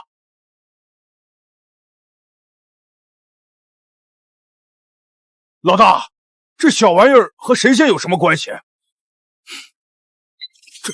这是方才发生的事，这真是神仙手段。有他在，就能证明矿盐技术出自我手。李家若敢反水，我让天下人尽知真相。老大威武！还有，卖盐时留意突厥动向，有情况立刻传书汇报。是。钱儿，父皇有何吩咐？矿盐一事，朕全权交给你督办。儿臣接旨。朕不管你用什么方法，3个月内，朕要大周百姓人人都能吃上无毒井盐。儿臣定当不辱使命。父皇，儿臣有一事困惑。有话直说。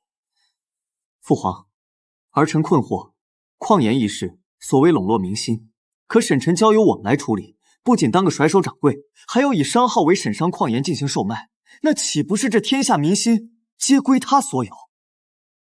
陛下，7成利益和天下民心相比，微不足道。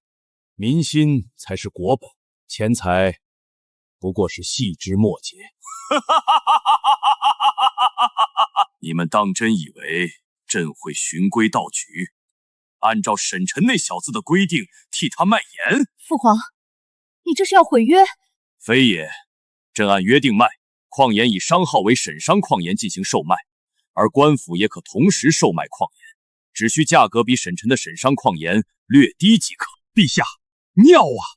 如此一来，天下百姓只会选择官府矿盐，至于沈商矿盐，将无人问津。到时候，朕再以朝廷名义施压，分利时再克扣一部分，他沈晨只能吃哑巴亏，再借机把他的火器、甲胄图纸全弄过来。不错，就这么办。沈晨，姜还是老的辣，你这次怕是要栽在父皇手里了。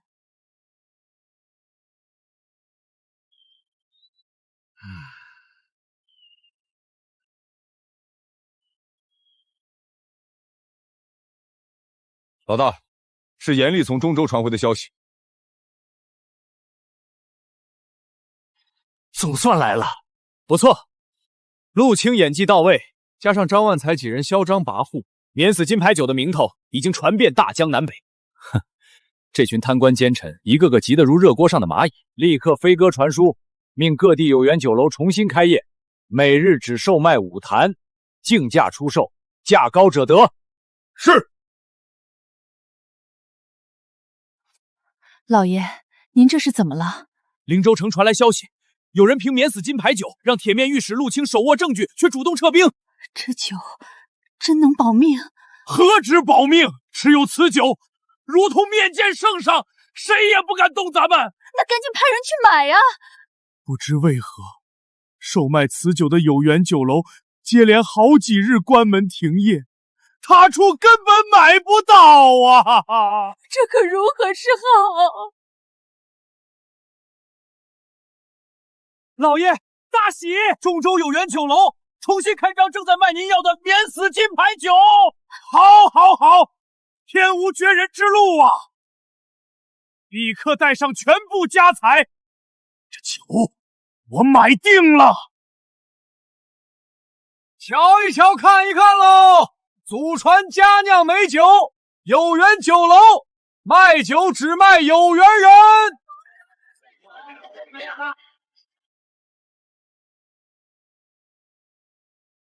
这些酒本官全要了。对不住，本店每日仅收5坛，竞价购买，价高者得。竞价好，我出500两一坛，5坛我全包了。500两就想拿下，简直笑话！我出1000两一坛，我出黄金100两一坛，黄金1000两一坛。还是老大高明，一坛酒就让这群贪官狗咬狗，自相残杀。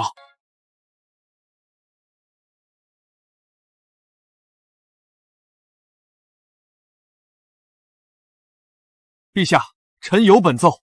说来。民间有人假借陛下威名，售卖所谓御赐美酒，哄抬天价，扰乱市面。哦，既然谁都知道那是假酒，定然卖不出去，不过是市斤计量罢了。若是卖得出去，又如何呢？可此酒售价天价，却仍有无数人争相抢购。明知是假酒，还愿花天价购买？天下竟有这等事！因此酒借陛下之名买酒之人，或是听信此酒为皇帝御赐之酒，才愿天价购买。此举是对陛下的长养尊敬，当真是有趣。只因中养朕，就舍得天价买假酒，这合理吗？臣也不知是为何。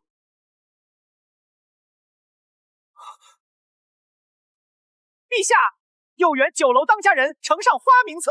有缘酒楼，陛下。正是这家酒楼假借陛下名义卖假酒。哦，以朕之名卖假酒，竟还敢主动出面，他这是在挑衅朕吗？将花名册呈上来，朕倒要看看他有多大的胆子。臣到底想干什么？这花名册不好，中计了。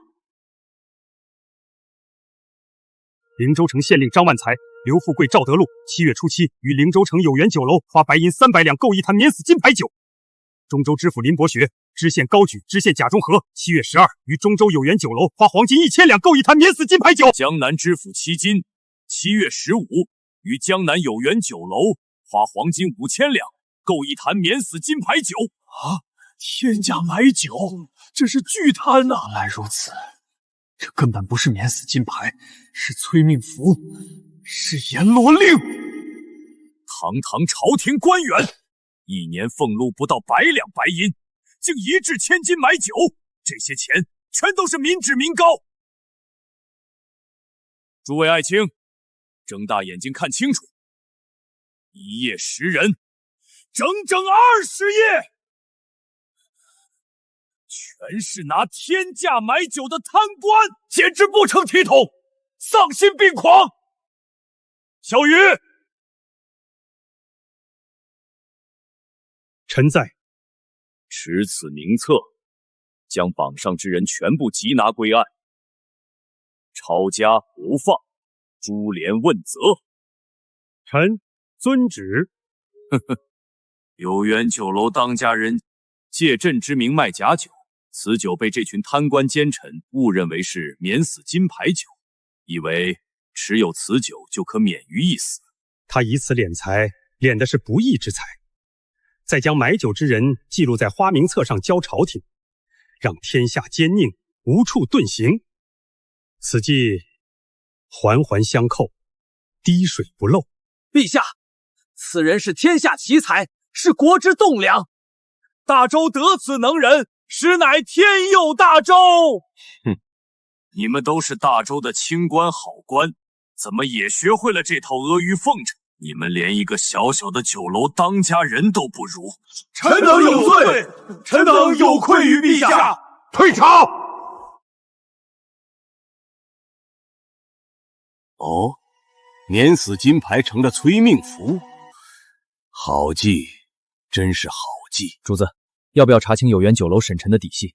不必，此子绝非寻常人物，现在不可打草惊蛇。是，现在最关键的是那些被抄家流放的罪臣家眷，你立刻带人前往各地暗中接济他们。这些人满腹怨恨，只要利用得当，就是一支复仇的死士。属下遵命。老大，花名册已经上交朝廷。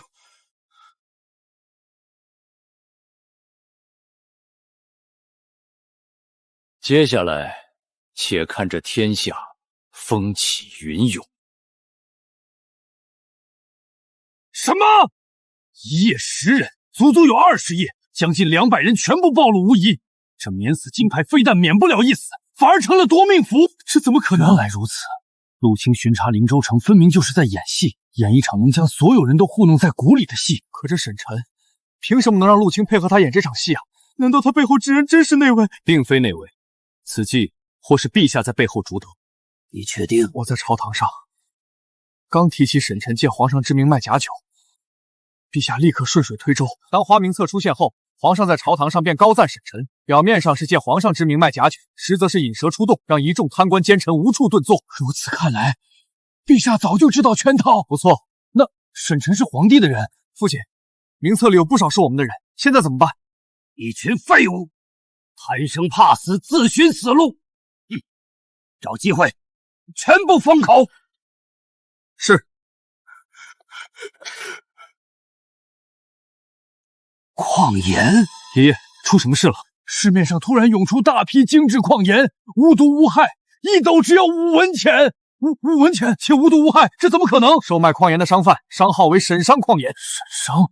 除了沈晨，还能有谁？怎么又是他？这个沈晨绝对是陛下的棋子。先是征明赈灾，接着除尽贪官奸臣，现在又断言吏，这是要对我们勋贵世家斩尽杀绝。还不可定论，沈晨未必是皇帝的人，他们更像互相利用。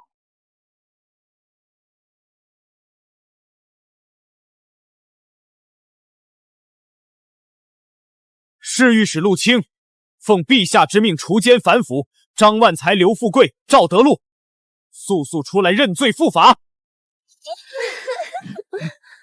这该死的陆清，真是扫老子的兴！他该不会以为我们将免死金牌酒喝了吧？哼，有酒在手，他敢动我们一根手指头，找死！陆清，你眼瞎了！这酒乃是陛下御赐，陛下曾言要与天下群臣共饮，你敢对我们动手？陛下御赐，那又如何？你听不懂人话，见此就如见陛下，你敢忤逆圣业？哼，愚蠢至极！全都拿下！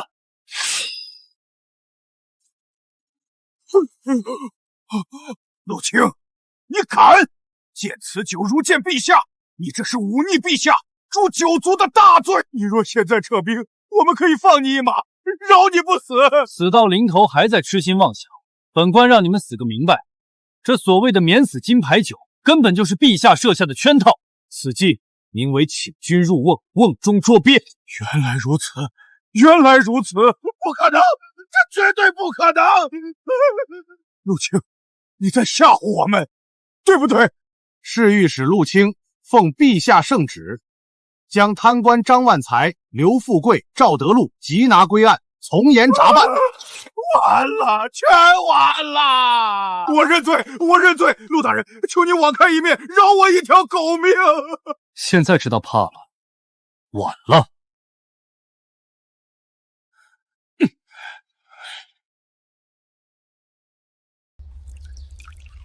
有这免死金牌酒在手，整个中州，你我3人尽可横着走。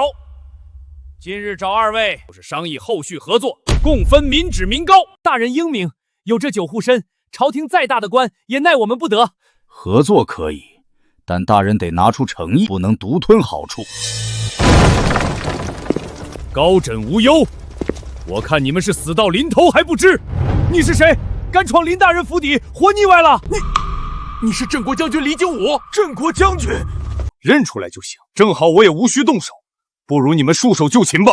你这是何意？我奉陛下之命，前来将你们3人缉拿归案，你们说我是何意？镇国大将军，你可知这是何物？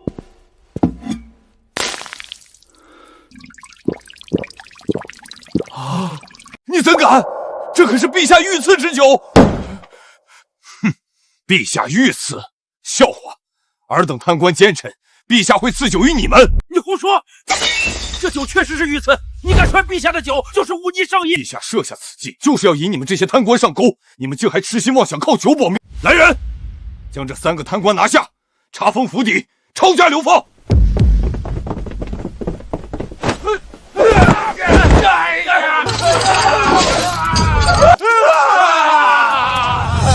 此次中州之行干得不错，都是老大指挥的好。这连环计把那些贪官骗得团团转，竟真有人花3000两黄金买一坛酒。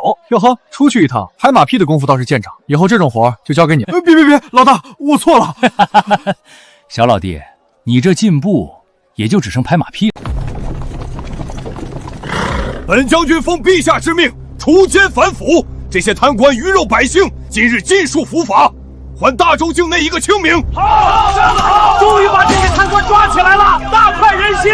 老大，就是他们，这3人以黄金1000两购酒，竞拍最高价达到了3000两黄金。哦，那岂不是掏空了他们的家底？不错。老大，这人好眼熟啊！这不是李老哥吗？完了，沈晨这小子怎么会在这儿？要是让他看出破绽，可就麻烦了。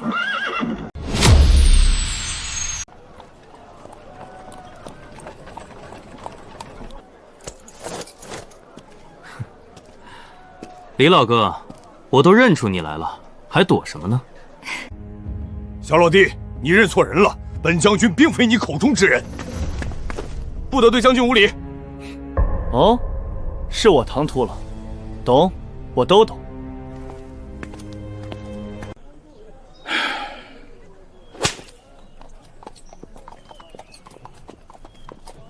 老大，难道是我们认错人了？没想到，老丈人竟早已把手伸进军中，说不定陆青也是他的人。难怪陆青当初那么痛快就配合演戏，原来是这么回事儿。话是这么说，但我总觉得事情没这么简单。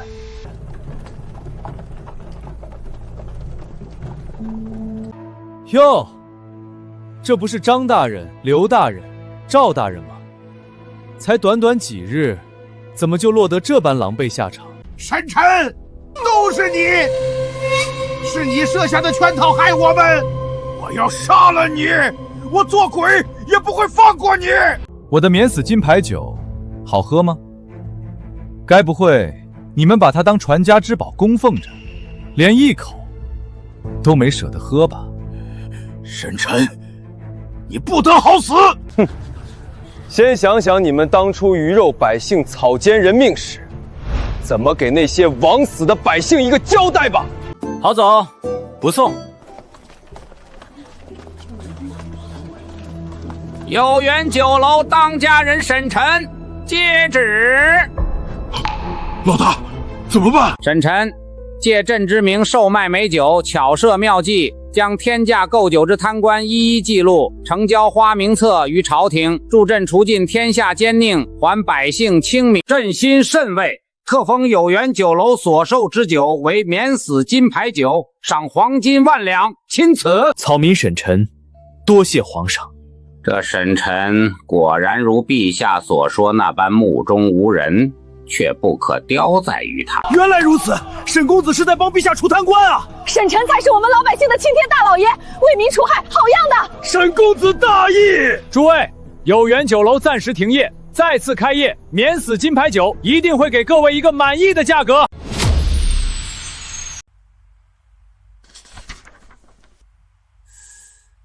这沈晨好手段，当真好手段！他竟先下手为强，以沈商矿盐为商号，在江南大肆售卖矿盐，抢尽先机。沈商矿盐先一步打响名堂，即便父皇日后将矿盐收归官府售卖，百姓也只会记在沈晨名下。沈晨这神来之笔，父皇这一局您又失算了。这沈晨当真是百年难遇的奇才，连陛下都难以拿捏。母后有所不知，父皇栽在沈晨手里可不是1次2次，足足3次呢。哦，竟有此事，说来听听。你们母女俩当着朕的面就这么议论朕，眼里还有朕这个皇帝吗？陛下再又如何？一次两次是运气，3次皆输，便是陛下在算计上确实不及沈晨。朕不如他，罢了罢了，算计上朕确实输他几分，但论人品，他远不及朕。哦，陛下这话可有依据？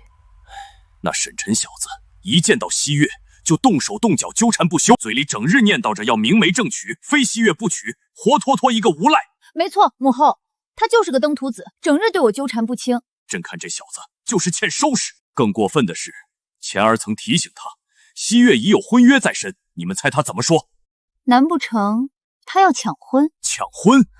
你还是小看他了。他竟敢当着朕这个大周皇帝的面说，这天下迟早是他的，一纸婚约在他眼里不过是废纸一张。还真如西月所说，这沈晨满脑子都是造反的念头。若非朕隐藏身份，潜伏在他身旁暗中观察，这大周天下怕是真要被他掀翻。可若是父皇的身份暴露，沈晨知晓自己一直被欺骗，他会做出什么事来？会不会彻底反目？不过也多亏了他，大周的内忧已然解决。如今最大的隐患便是突厥，只要有朕在，大周绝不会亡。只要他信守承诺，也绝不会贸然造反。听陛下这么一说，我倒真想见见这个既狡黠又有本事的奇人了。无妨，等况颜在天下全面铺开，局势稳定后，朕便带你去见他。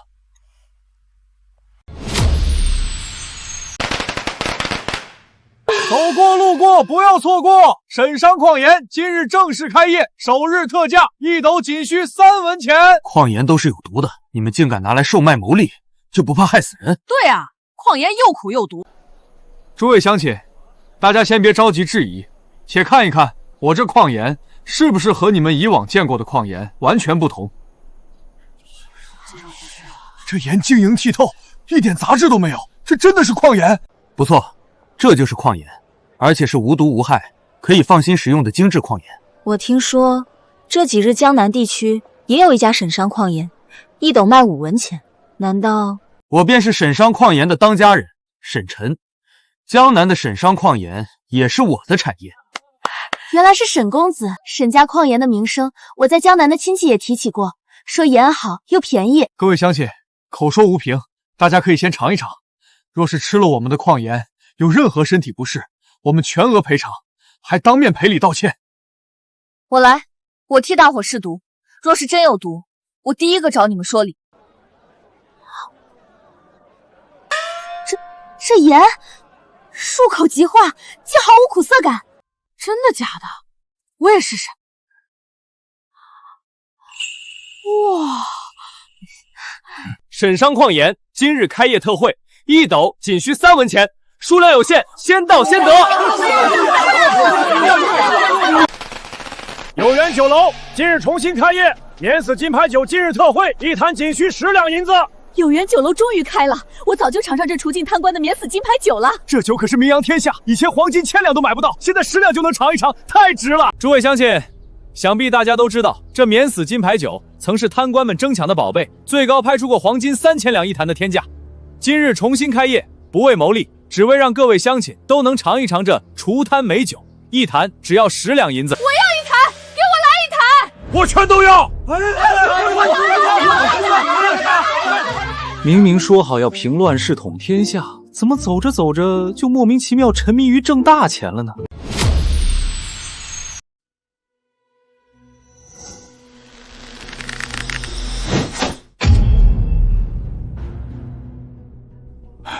老大，李家一行人已经到门口了。来得正好，省得我去请。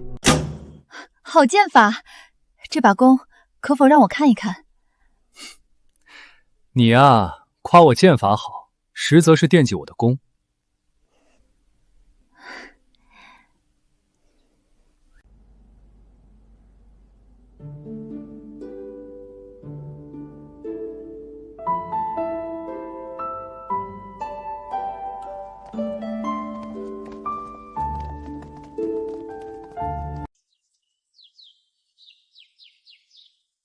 沈晨，这位是我的娘亲。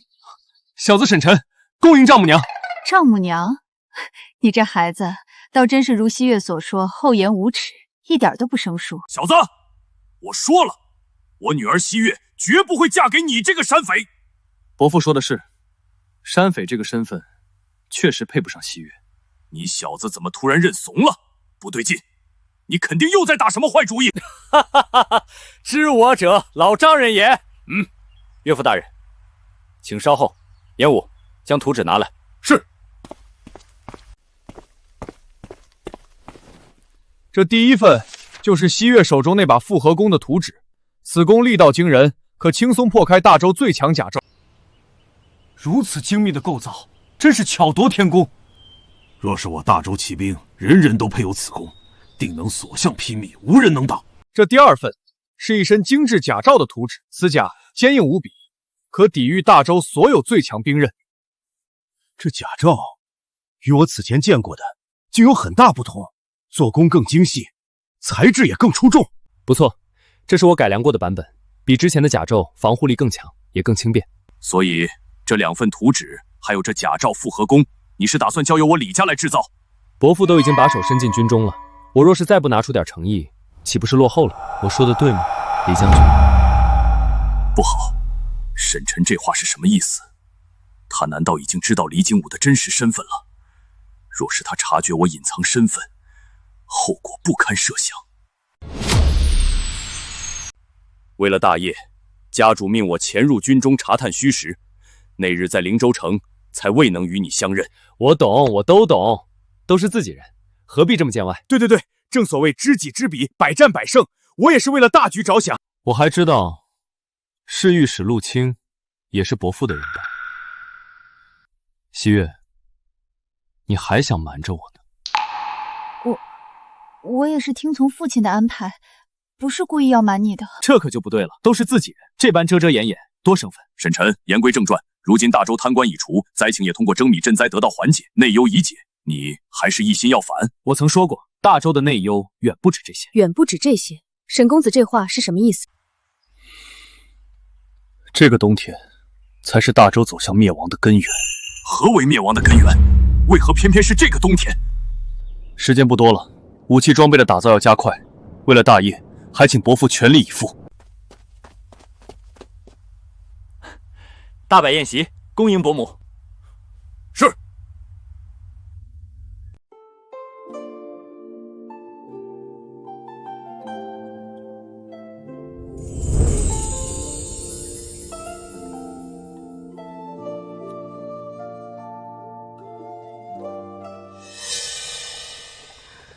陛下，觉得沈晨如何？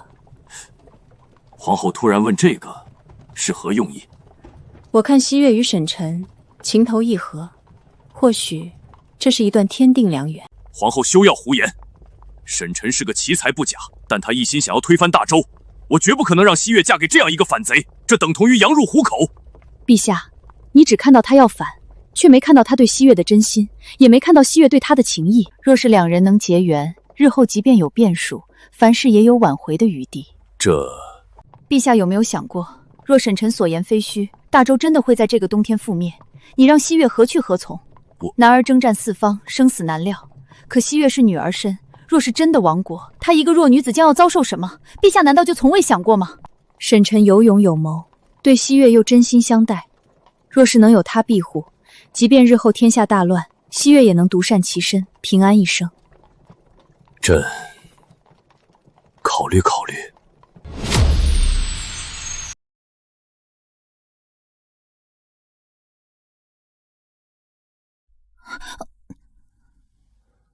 精心瞄准，手臂稳住，不要慌。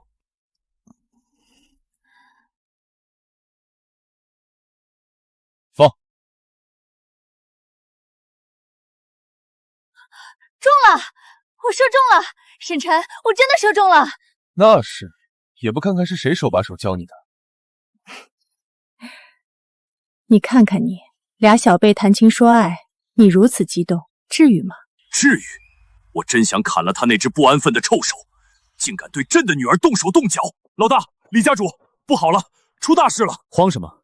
慢慢说，何事如此紧急？灵州城所有的打造部全被齐家的人抢占了，他们来势汹汹，下手极快，我们的人根本来不及阻挡。什么？齐家？他们竟敢如此放肆，公然抢夺产业！齐家憋了这么久，总算是按耐不住，主动跳出来。沈晨，看你的样子，似乎早就预料到齐家会有此一举。不错，我早就料到他们不会善罢甘休。你们都以为大周的内忧已经解决，贪官除尽，灾情缓解，天下就太平了。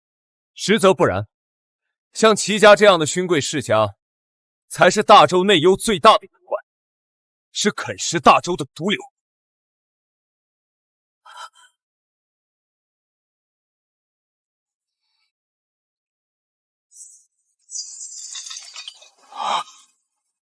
欺人太甚！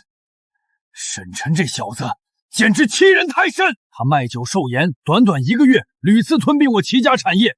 如今沈家产业遍布大江南北，势头早已压过我齐家。父亲，不如我们联合其他勋贵世家，从商路、货源全方位打压沈晨，绝不能让他再嚣张下去。晚了，一切都晚了。其他世家早已空有其名，徒有其表，根本不堪一击，怎么敢与沈晨为敌？父亲，事有转机，速速说来。沈晨与江南李家交往密切，孩儿查到李家暗中在灵州城布局，私自打造武器装备，规模极大。私自打造武器装备，好一个沈晨，他这是铁了心要谋反啊！父亲，沈晨贪得无厌，我们不如趁机下手，将他的打造产业全部占为己有。到时候偷天换日，用他的产业、他的图纸打造武器，即便被朝廷查处，我们也能金蝉脱壳，将谋逆的死罪全推到沈晨手上。好计策，好计策！此计天衣无缝，既能除掉沈晨，又能壮大我齐家，妙啊！而且沈晨一心扩张产业，猝不及防之下，我们抢占他的打造部，他根本来不及反应，也不敢声张。齐望、齐远、齐恒，你们3人立刻召集齐家所有人手，连夜赶往灵州城，务必将沈晨所有的打造产业全部拿下，一个不留。是。你的意思是，齐家也存有反心？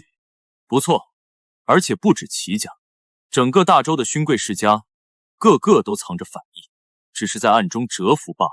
沈公子如此肯定，何谓见得？齐家是勋贵世家中的领头羊，实力最强，可他们偏偏不去抢旁人的产业，偏偏盯上我的打造部，这绝非偶然。会不会只是因为你这1个月吞并了齐家不少产业，他们这是在报复你？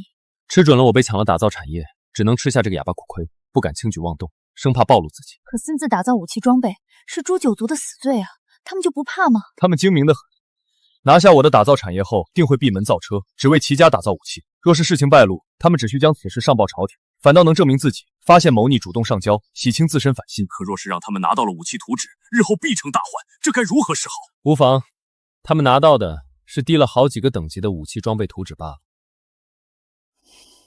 好啊，沈晨，原来你早有防备，到头来还是对我们有所忌惮。西月，你这就误会我了。真正的神兵利器，岂是一张图纸就能打造出来的？就像那2个空调和冰箱，即便我把设计图纸摆在所有人面前，整个天下也无人能打造出来，更何况是我的核心武器图纸。齐家的事就由我来处理，这天下还没人有资格占我沈晨的便宜。小雨、李景武，你们说说，齐家抢占沈晨打造产业，反意已露，朕该如何处置他们？臣认为当机立断，直接以私夺产业、意图谋逆为由，出兵铲除齐家，永绝后患。不可，陛下，万万不可！哦，为何不可？齐家势力庞大，且与其他勋贵世家似有往来，若是直接铲除齐家，必定打草惊蛇，其他勋贵世家定会立刻警觉，暗中勾结，到时候反而难以掌控。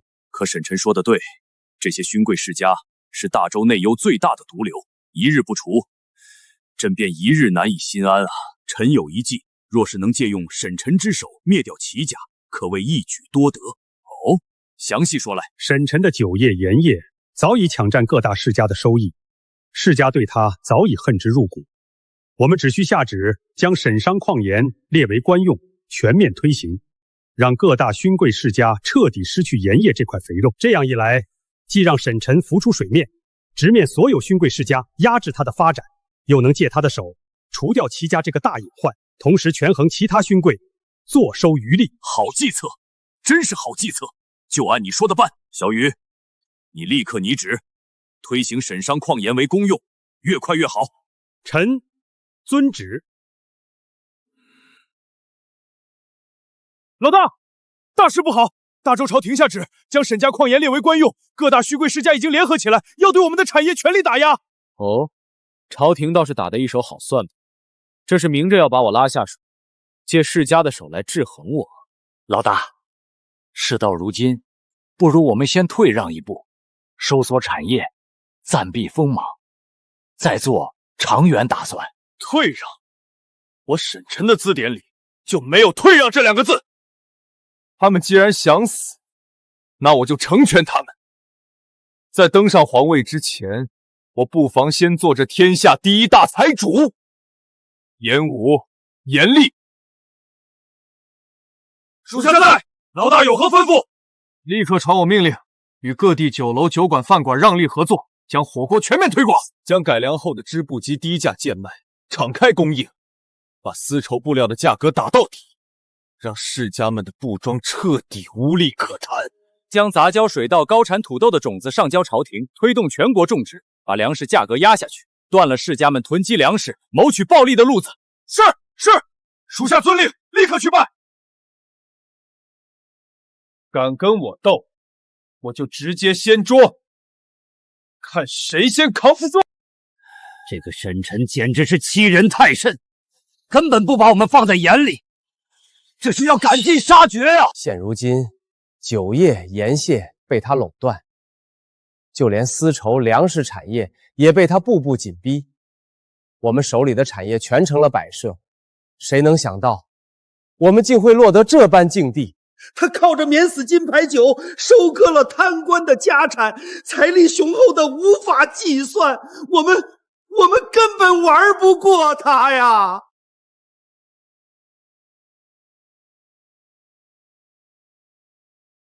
诸位家主都在啊，看来本王来的正是时候，没打扰各位议事吧？不得等拜见吴王殿下，殿下千岁千岁千岁！无需多礼，都起来吧。本王此次前来，是要与各位共谋大业。殿下，我等如今已是穷途末路，不知殿下所谓的共谋大业，是指……诸位，你们有没有想过，仅凭沈晨一人，何德何能，将你们4大世家死死压制，让你们毫无还手之力？殿下的意思是，沈晨是您的人？如此其人，若是能为我所用，本王求之不得。可惜，他并非我的人。还请殿下明示，我等实在不解，为何会被沈晨逼到这般境地？本王明说吧，从始至终，你们真正面对的对手，从来都不是沈晨，而是大周的皇帝李成。这沈晨竟然是皇帝的人，我们这是被他耍得团团转啊！齐家主，当初可是你拍着胸脯说沈晨与皇帝毫无关系，让我们放心对付他，如今酿成大祸，你说怎么办？齐关山，都是你，是你害了我等4家。若不是你提议抢占沈晨的打造产业，我们也不会落得这般境地。诸位息怒，诸位息怒。倘若沈晨真的是皇帝的人，可为何我齐家抄了他的打造产业，还安然无恙，连一点风声都没有？事到如今，我也就不瞒着诸位了。自齐家拿下沈晨的打造产业后，我们就一直在暗中打造武器装备，至今已有1个多月。私自打造武器，这可是诛九族的死罪啊！可这么久以来，朝廷半点动静都没有，我齐家安然无恙。也正因为如此，我才笃定沈晨并非皇帝的人，才敢放心动手啊！齐家主啊，齐家主，你可真是愚蠢至极！按照沈晨的一贯作风，睚眦必报。你占了他的便宜，抢了他的产业，他岂能忍气吞声，坐视不管？唯有一种可能，他是在借你的手，借你齐家的财力，帮他打造武器装备。他等的就是你齐家耗尽所有资源，再将你齐家一网打尽，把你齐家的家产全部占为己有。这就是沈晨的阴谋。原来如此，原来如此！我竟然亲手把齐家推向了深渊，真是愚蠢，真是愚蠢啊！你齐家从抢占沈晨打造产业的那一天起，就已经名存实亡了，只是你们自己还蒙在鼓里罢了。殿下，求殿下救我齐家，求殿下救救我们！我齐家愿效犬马之劳，绝无二心。齐家一倒，接下来就是王家、胡家、卢家，还有天下所有的勋贵世家。你们别忘了，你们每家手里都藏着不臣之心，私下囤积粮草、打造兵器，哪一样不是谋逆的死罪？殿下饶命！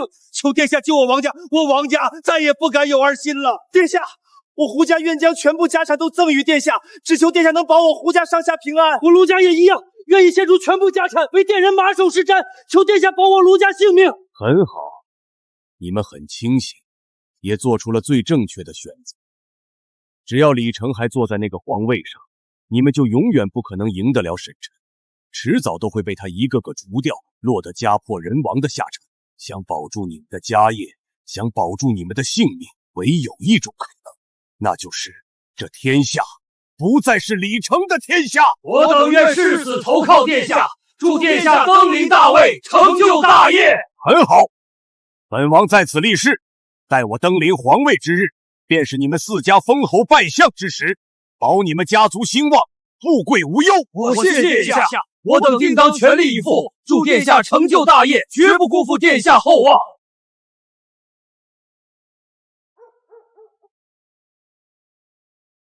主子，突厥那边回信了。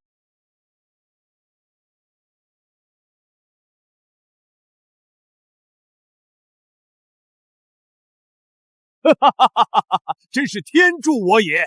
此计若成，这大周天下必归我所有，天下一主，指日可待。主子英明，属下愿听候主子差遣，祝主子成就大业。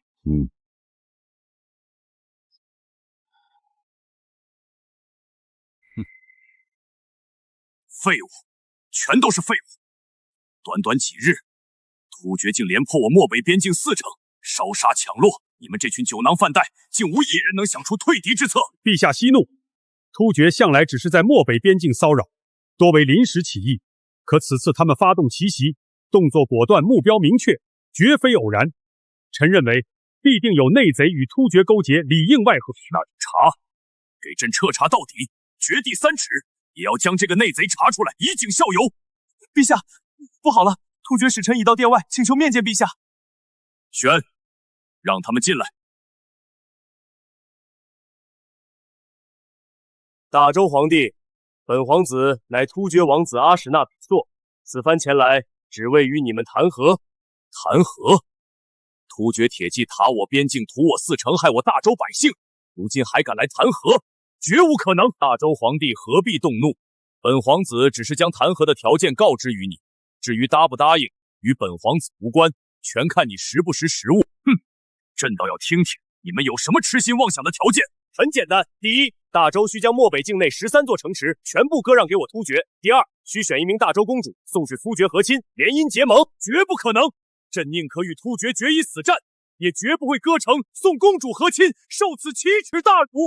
哼哼，本公子已经将条件传达完毕，你答不答应，后果自负。区区突厥竟敢如此嚣张，不将朕，不将我大周放在眼里，还敢提出如此苛刻的条件，要朕割城和亲。朕自登基以来，还从未受过这种窝囊气。尔等速速献计，朕要亲率大军，将这突厥贼子千刀万剐，踏平他们的老巢。陛下息怒，如今我大周刚除尽贪官奸臣，各地赈灾初见成效，百姓得以休养生息，国力尚未完全恢复。先割城和亲，虽是妥协，却也是养精蓄锐、暂避锋芒的关键啊！陛下，忍一时风平浪静，待国力强盛，再北伐突厥，必能一雪前耻。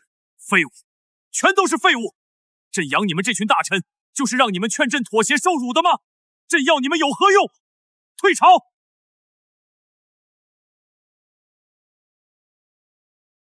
陛下，末将愿立下军令状，亲率大军出征，定将突厥贼子击退，收复失地，以雪今日之辱。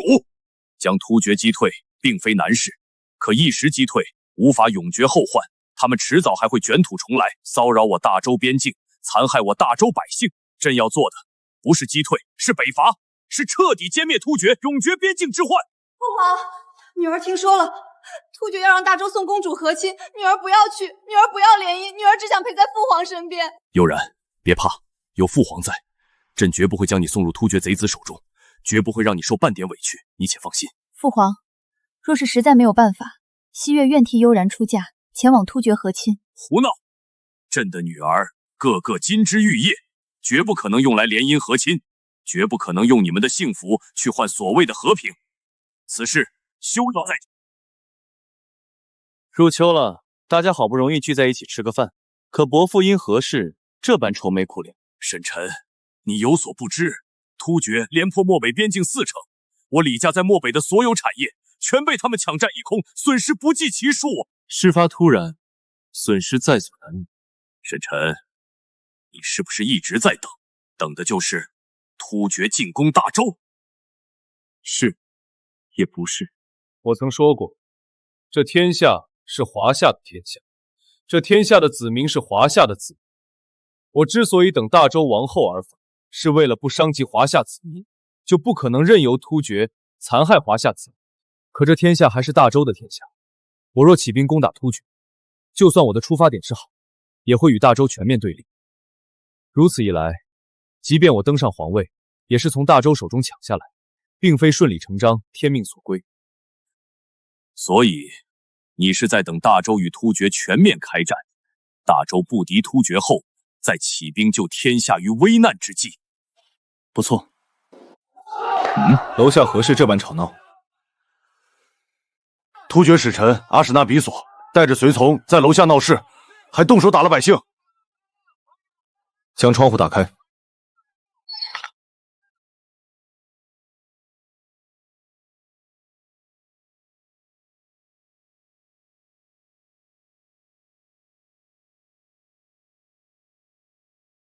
该死的刁民！你们可知，你们的皇上即将把这灵州城割给突厥，就连你们的公主也要送到突厥联姻和亲。这怎么可能？你在胡说！哼！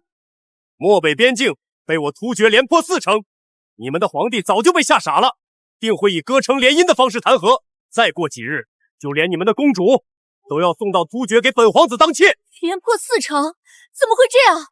本皇子知道你们大周子民痛恨我突厥。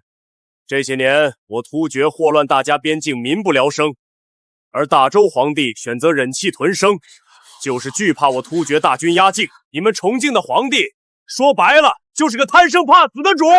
哈哈哈哈！有什么这样？你们信或不信，结果都一样。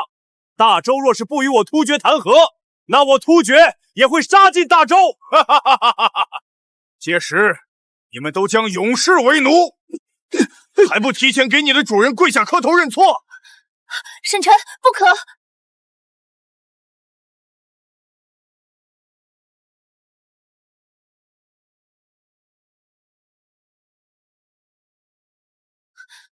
沈臣不可！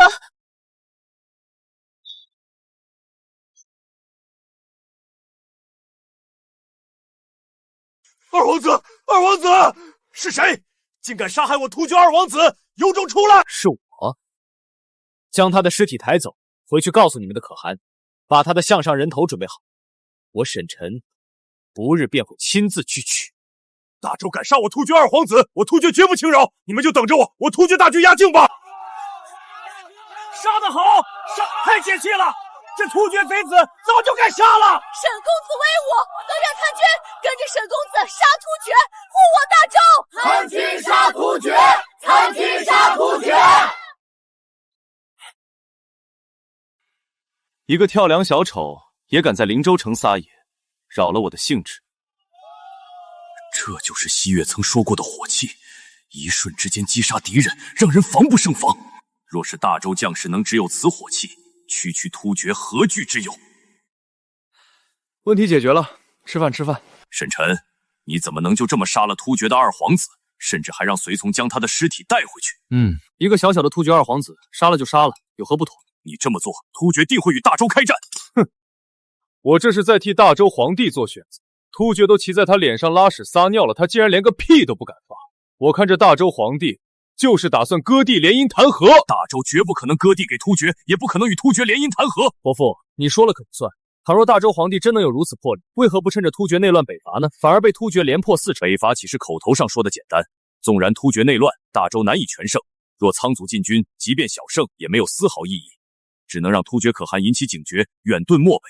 若是联合薛延夺共伐，突厥可汗何处遁逃？沈臣，你难道不知薛延夺乃突厥属国吗？大周不敢贸然出兵，还有一个原因，便是因为薛延夺日益强大，北伐突厥，薛延夺必定坐山观虎斗，以黄雀身份分一杯羹。若是邀约薛延夺同盟，北伐之时，薛延夺背信弃义，并将消息泄露突厥，让突厥有所防备，想要取胜只会难上加难，甚至大周惨败。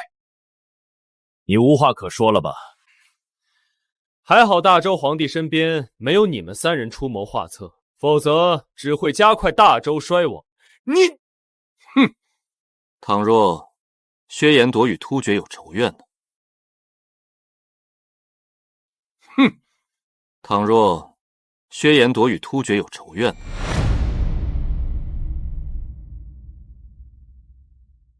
沈臣，你这话是什么意思？何以见得薛延夺与突厥有仇怨？他们明明是从属关系。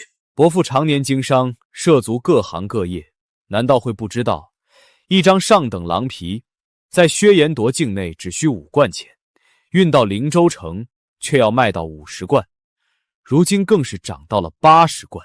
我自然知晓此事，只是从未深究其中缘由。凡是经过突厥境内的薛延陀商队，都要缴纳高额关税。一张50贯的狼皮，突厥就要抽走30贯，相当于薛延陀百姓辛苦狩猎，大半收益都被突厥抢走。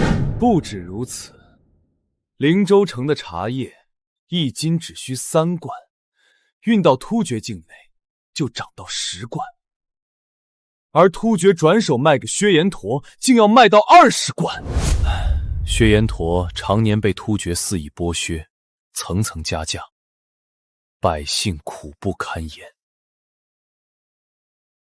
这便是导致突厥内乱的间接原因。毛皮、茶叶尚且如此，其他物资更是被突厥压榨。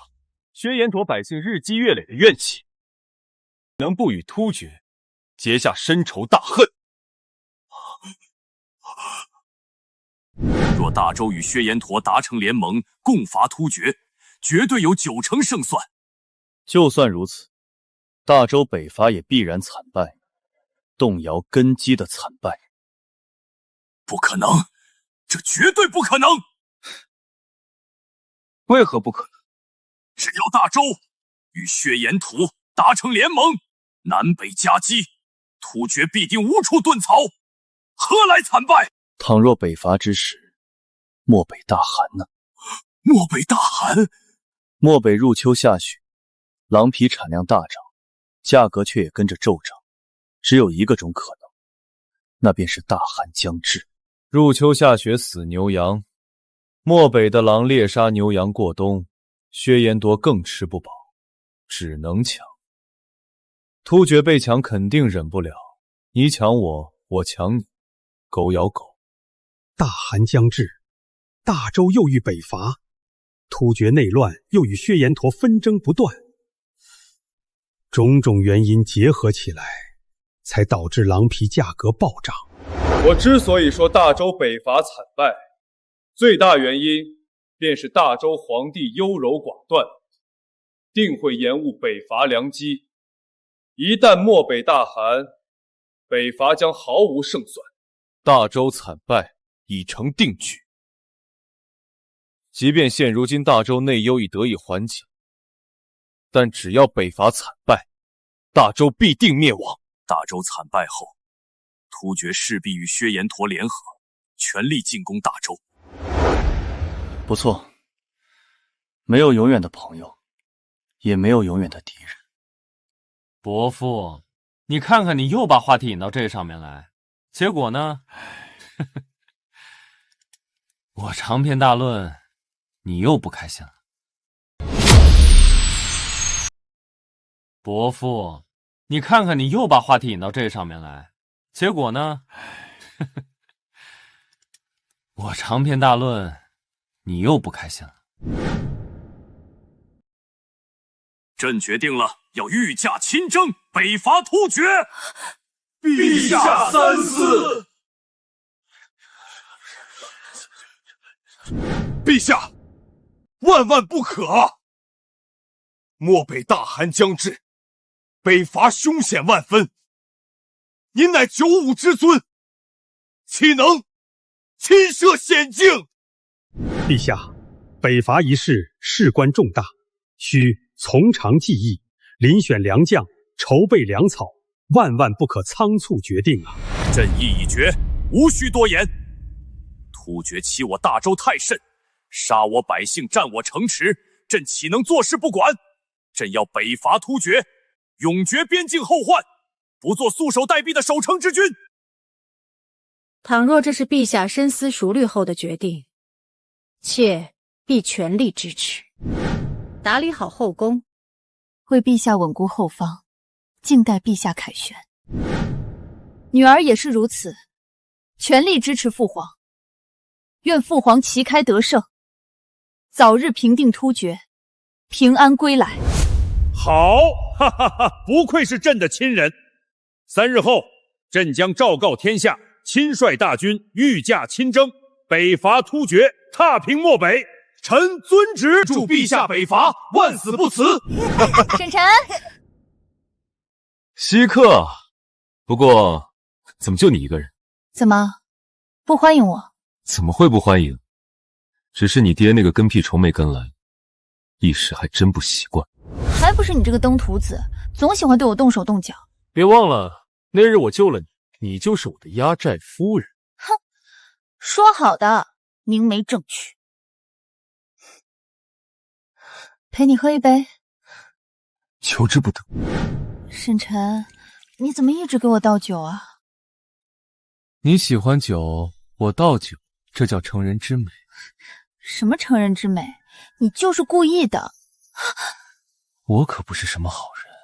沈晨，我信得过你，你是正人君子，坐怀不乱。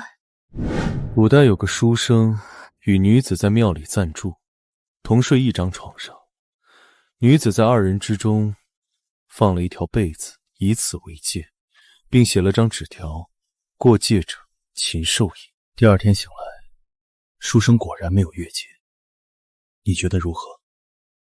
此书生是个正人君子。错，此乃禽兽不如也。原来你在这儿等着我呢。今夜我就要做一回禽兽。今夜我就要做一回禽兽。胡闹，简直是胡闹！一夜未归，孤男寡女共处一室，成何体统？陛下息怒，西月与沈臣情投意合，并非一时冲动。沈臣为人正直，重情重义，定会好好待西月，何不成全他们这段良缘？朕此次御驾亲征北伐，虽有胜算，却也难保不会有不测。朕这一去，不知能否平安归来。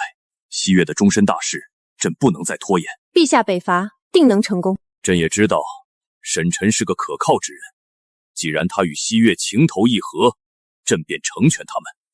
陛下想通了，定能一切顺利。朕要在出征前看着西月成婚，了却这桩心事，也能安心北伐，永绝突厥后患。正好出征前喝上一杯喜酒。喜酒如此急切，朕怕这会成为一生的遗憾。那就依陛下的。沈臣，父皇即将北伐，你与父皇立场不同，倘若日后兵刃相犯，你会不会因为我而手下留情？沈臣，你给我滚出来！唉，老丈人还是来了。快起来，穿好衣服。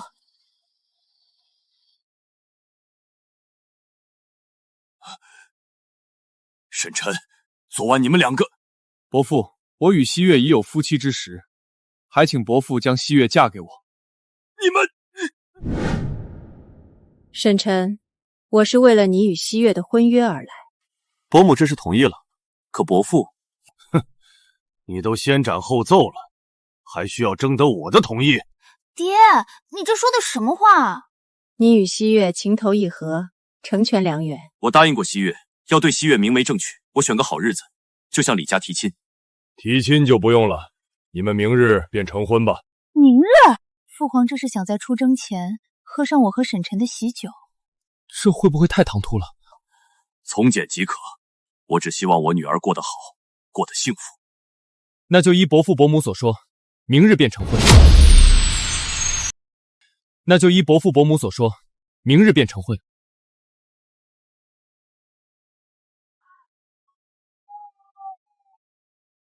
乡亲们，劳驾让一让，今日我沈晨成婚，可不能耽误了吉时。新郎官这么急，是怕新娘子跑了。这可是天大的喜事儿啊！朕终究还是毁约了。陛下，臣心悦诚服。沈晨乃当世奇才，西月嫁他是天作之合，臣不敢有怨。那就让你儿子萧齐多和悠然走动走动。臣谢陛下隆恩。陛下，也请为臣儿李宗文赐一门良缘。滚！朕不是媒婆。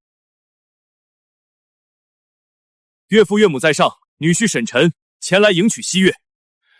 好，我把女儿交给你了，你若负她，我绝不饶你。快起来吧，今日是大喜之日。寨主哥哥娶媳妇了，我们要有小寨主了！恭喜寨主，贺喜寨主，祝寨主与夫人百年好合。请新郎官向岳父岳母敬酒。岳父大人，请喝酒。好女婿，沈晨，朕的西月就交给你了。岳母大人，请喝酒。好。请新郎官祝新娘向父亲母亲敬酒。父亲，请喝酒。西月，为父喝了你和沈晨的喜酒，一事无憾。父亲定会如愿以偿。这是出了什么事了？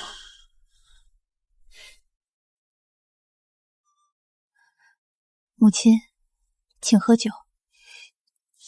乖女儿，乖女儿。一拜天地，二拜高堂，夫妻对拜。夫君，今后无论发生什么，万事以和为贵。好，我都听娘子的。好，我都听娘子的。突厥罪责有三：其一，背弃盟约，屡犯我大周疆土，杀我军民；其二，攻破漠北4城，屠戮无辜，血流成河；其三，辱我邀月公主，至今下落不明，欺君罔上，罪无可赦。朕今日御驾亲征，北伐突厥，不灭突厥，誓不还朝。吾皇威武，北伐必胜。老大，大周皇帝突然发布北伐檄文，昭告天下，御驾亲征突厥。御驾亲征，没想到这位守成皇帝竟也有如此魄力。夫君，你看此战胜算几何？若能赶在漠北大汗之前与薛延夺合兵夹击，本可大胜。只可惜时机不对，薛延夺与突厥尚未彻底反目，随时可能临阵倒戈。千万不要出事！演武严厉，点其精锐，悄悄随军北上。若大周皇帝胜，我便助他扫平余孽；若他战死，我便替他复仇，接替他北伐突厥，就此执掌天下。遵命。刚成婚便要别离，是我委屈你了。夫君以天下为重，我在家中等你平安归来。等我。好，很好。李成竟敢御驾亲征，那本王就让他有去无回。殿下洪福齐天，这是天赐良机，大业可成。恭贺吴王殿下，大业将成。传令下去，集结所有私兵，悄悄尾随北伐军，待时机一到，与突厥薛延陀三面合围，把李成和他的大军一网打尽。遵令。陛下，大喜！薛延陀首领已答应结盟，愿与我军共伐突厥。好，天助我大周！此番南北夹击，定叫突厥可汗插翅难飞。此战必胜！突厥乌合之众不堪一击，将士们乘胜追击！陛下，有了沈臣的复合弓和精甲，我军所向披靡，突厥刀枪难入我军分毫。此等装备，我大周铁骑可横扫漠北。陛下威武！陛下威武！陛下威武！陛下，大事不好！我军后方出现3万大军，来路不明。3万之众，何处来的军队？定是沈臣那小子，嘴上仁义道德，背地里阴险狡诈，果然要落井下石。护驾，快护住陛下！薛延陀，你们竟敢背信弃义！大周皇帝，你太天真了！今日就是你的葬身之地，这可是我等为你布下的天罗地网。原来如此，你假意与我大周结盟，实则暗中与突厥里应外合。不止如此，还有本王李福，后方兵马是你部署的。皇兄现在才明白，太晚了。你身为大周王爷，竟敢勾结异族，叛国弑君！勾结？我这是顺天应人。皇兄，放下武器投降，我可留你全尸。废话少说，3军合围，将他们全部斩杀！全军结阵，向外突围，保护陛下向西撤离！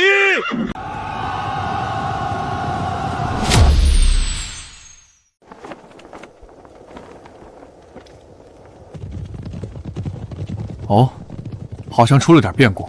老大，是薛延陀的人在追杀大周军队。假结盟，真围剿。薛延陀早跟突厥串通好了，以此围剿大周北伐军。不对，还有一队人马，甲胄兵器全是大周志士，是内奸。大周有人勾结异族，要叛国弑君。3面合围，插翅难逃。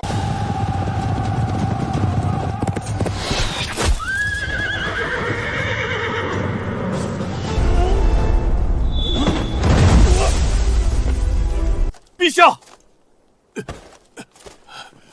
李成，你已无处可逃，束手就擒吧！守城之君偏要御驾亲征，自寻死路。北伐简直是个天大的笑话！老大，我怎么看着大周皇帝越看越眼熟？我也觉得好像在哪儿见过。西岳，他怎么会在这里？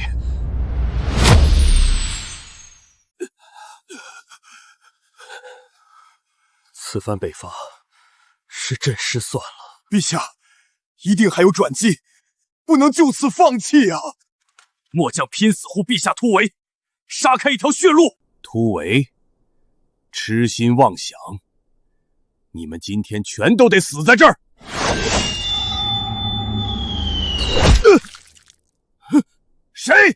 谁敢偷袭本王？西岳，他怎么会在这儿？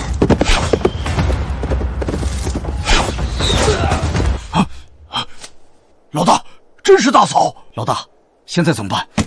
全军听令，随我杀过去！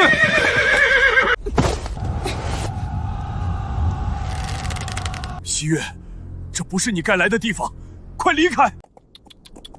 这小美人我喜欢，切记留她一命。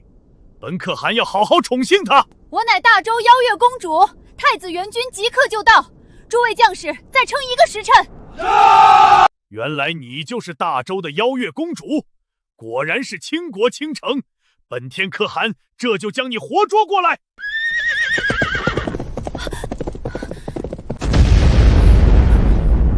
怎么回事？这是什么声音？后方来人了！大周的援军竟来得如此之快，这绝对不可能！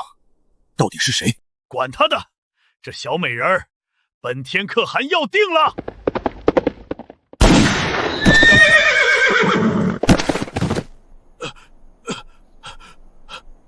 你是谁？我的娘子，你也敢动？夫君，你来了。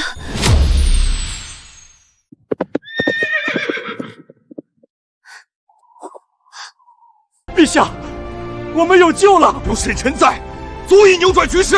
没想到，朕竟会以这样的方式在沈晨面前暴露身份。小老哥，李老哥，好巧啊！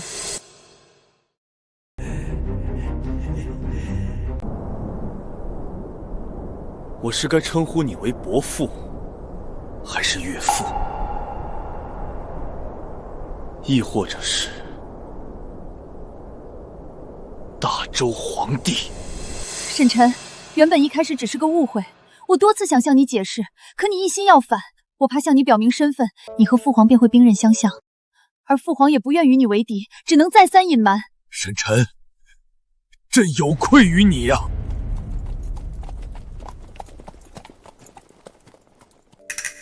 呵呵，原来你就是沈晨。正是。既然你我目标一致，不如联手，平分天下。平分天下，你还不够格。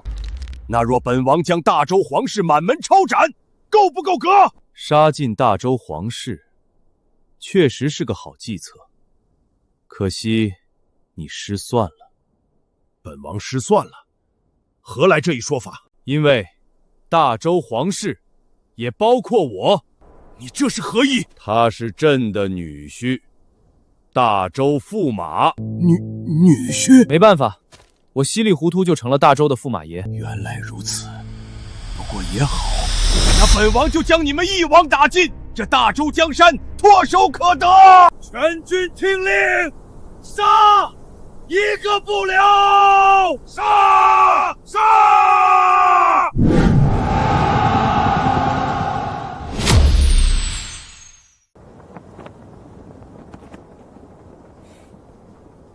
严武严厉，在！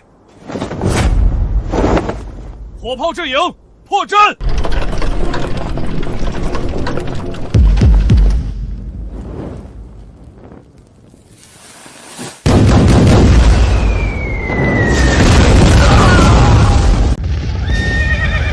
这是何物？一炮之威竟如此恐怖！一炮破阵，无人可挡。若我军早有此利器，何惧突厥？冲！都给我冲！进战杀了他们！步枪阵营冲锋！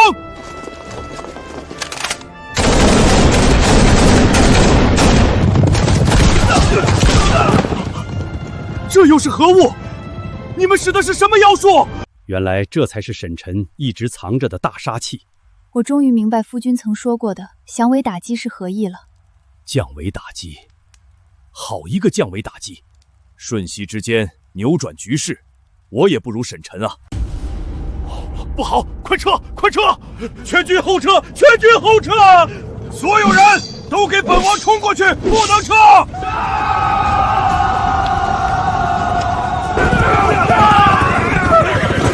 全军出击！除放下武器投降者，一个不留！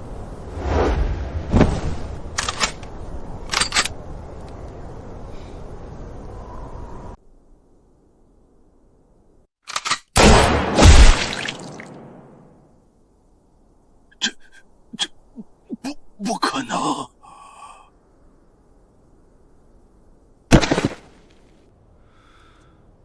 李福死了。100丈之外，一击毙命。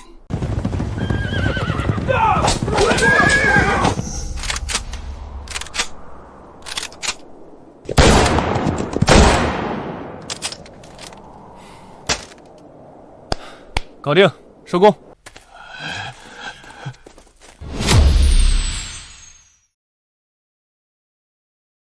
我沈晨运朝帷幄，算计天下，却不曾想到头来竟是个小丑，被你这大周皇帝耍得团团转。沈晨，这天下你想要你就拿去。岳父，您舍得吗？舍不舍得不是我说了算，而是你说了算。那我就……恭喜宿主完成平乱世一统天下主线任务。原来不用当皇帝也能完成任务。穿越古今通道已经开启，通道地点为山寨主屋。穿越古今的通道，所以我这是能回到现代了。当皇帝，起得比鸡早，睡得比狗晚，操心比牛多，这活谁爱干谁干。能来回穿越，倒一倒就能财富自由，那谁还愿意当牛马皇帝啊？夫君，你不是要做天下之主吗？怎么突然就改变主意了？想知道答案？是因为我？是，也不是。你先跟我回家。岳父，你还是这大周的皇帝，收尾的工作就交给你了。这沈晨他到底是什么意思？猜不透，看不穿。既然他不想要这天下，那朕就勉为其难，继续当这个皇帝。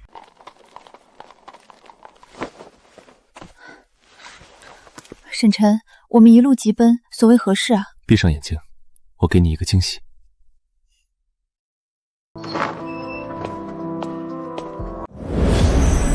想必这就是穿越通道了。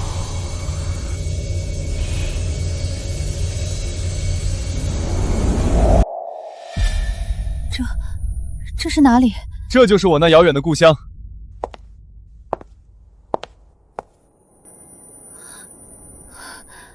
欢迎来到21世纪的华夏。21世纪的华夏，美如仙境。沈晨，滚出来，还钱！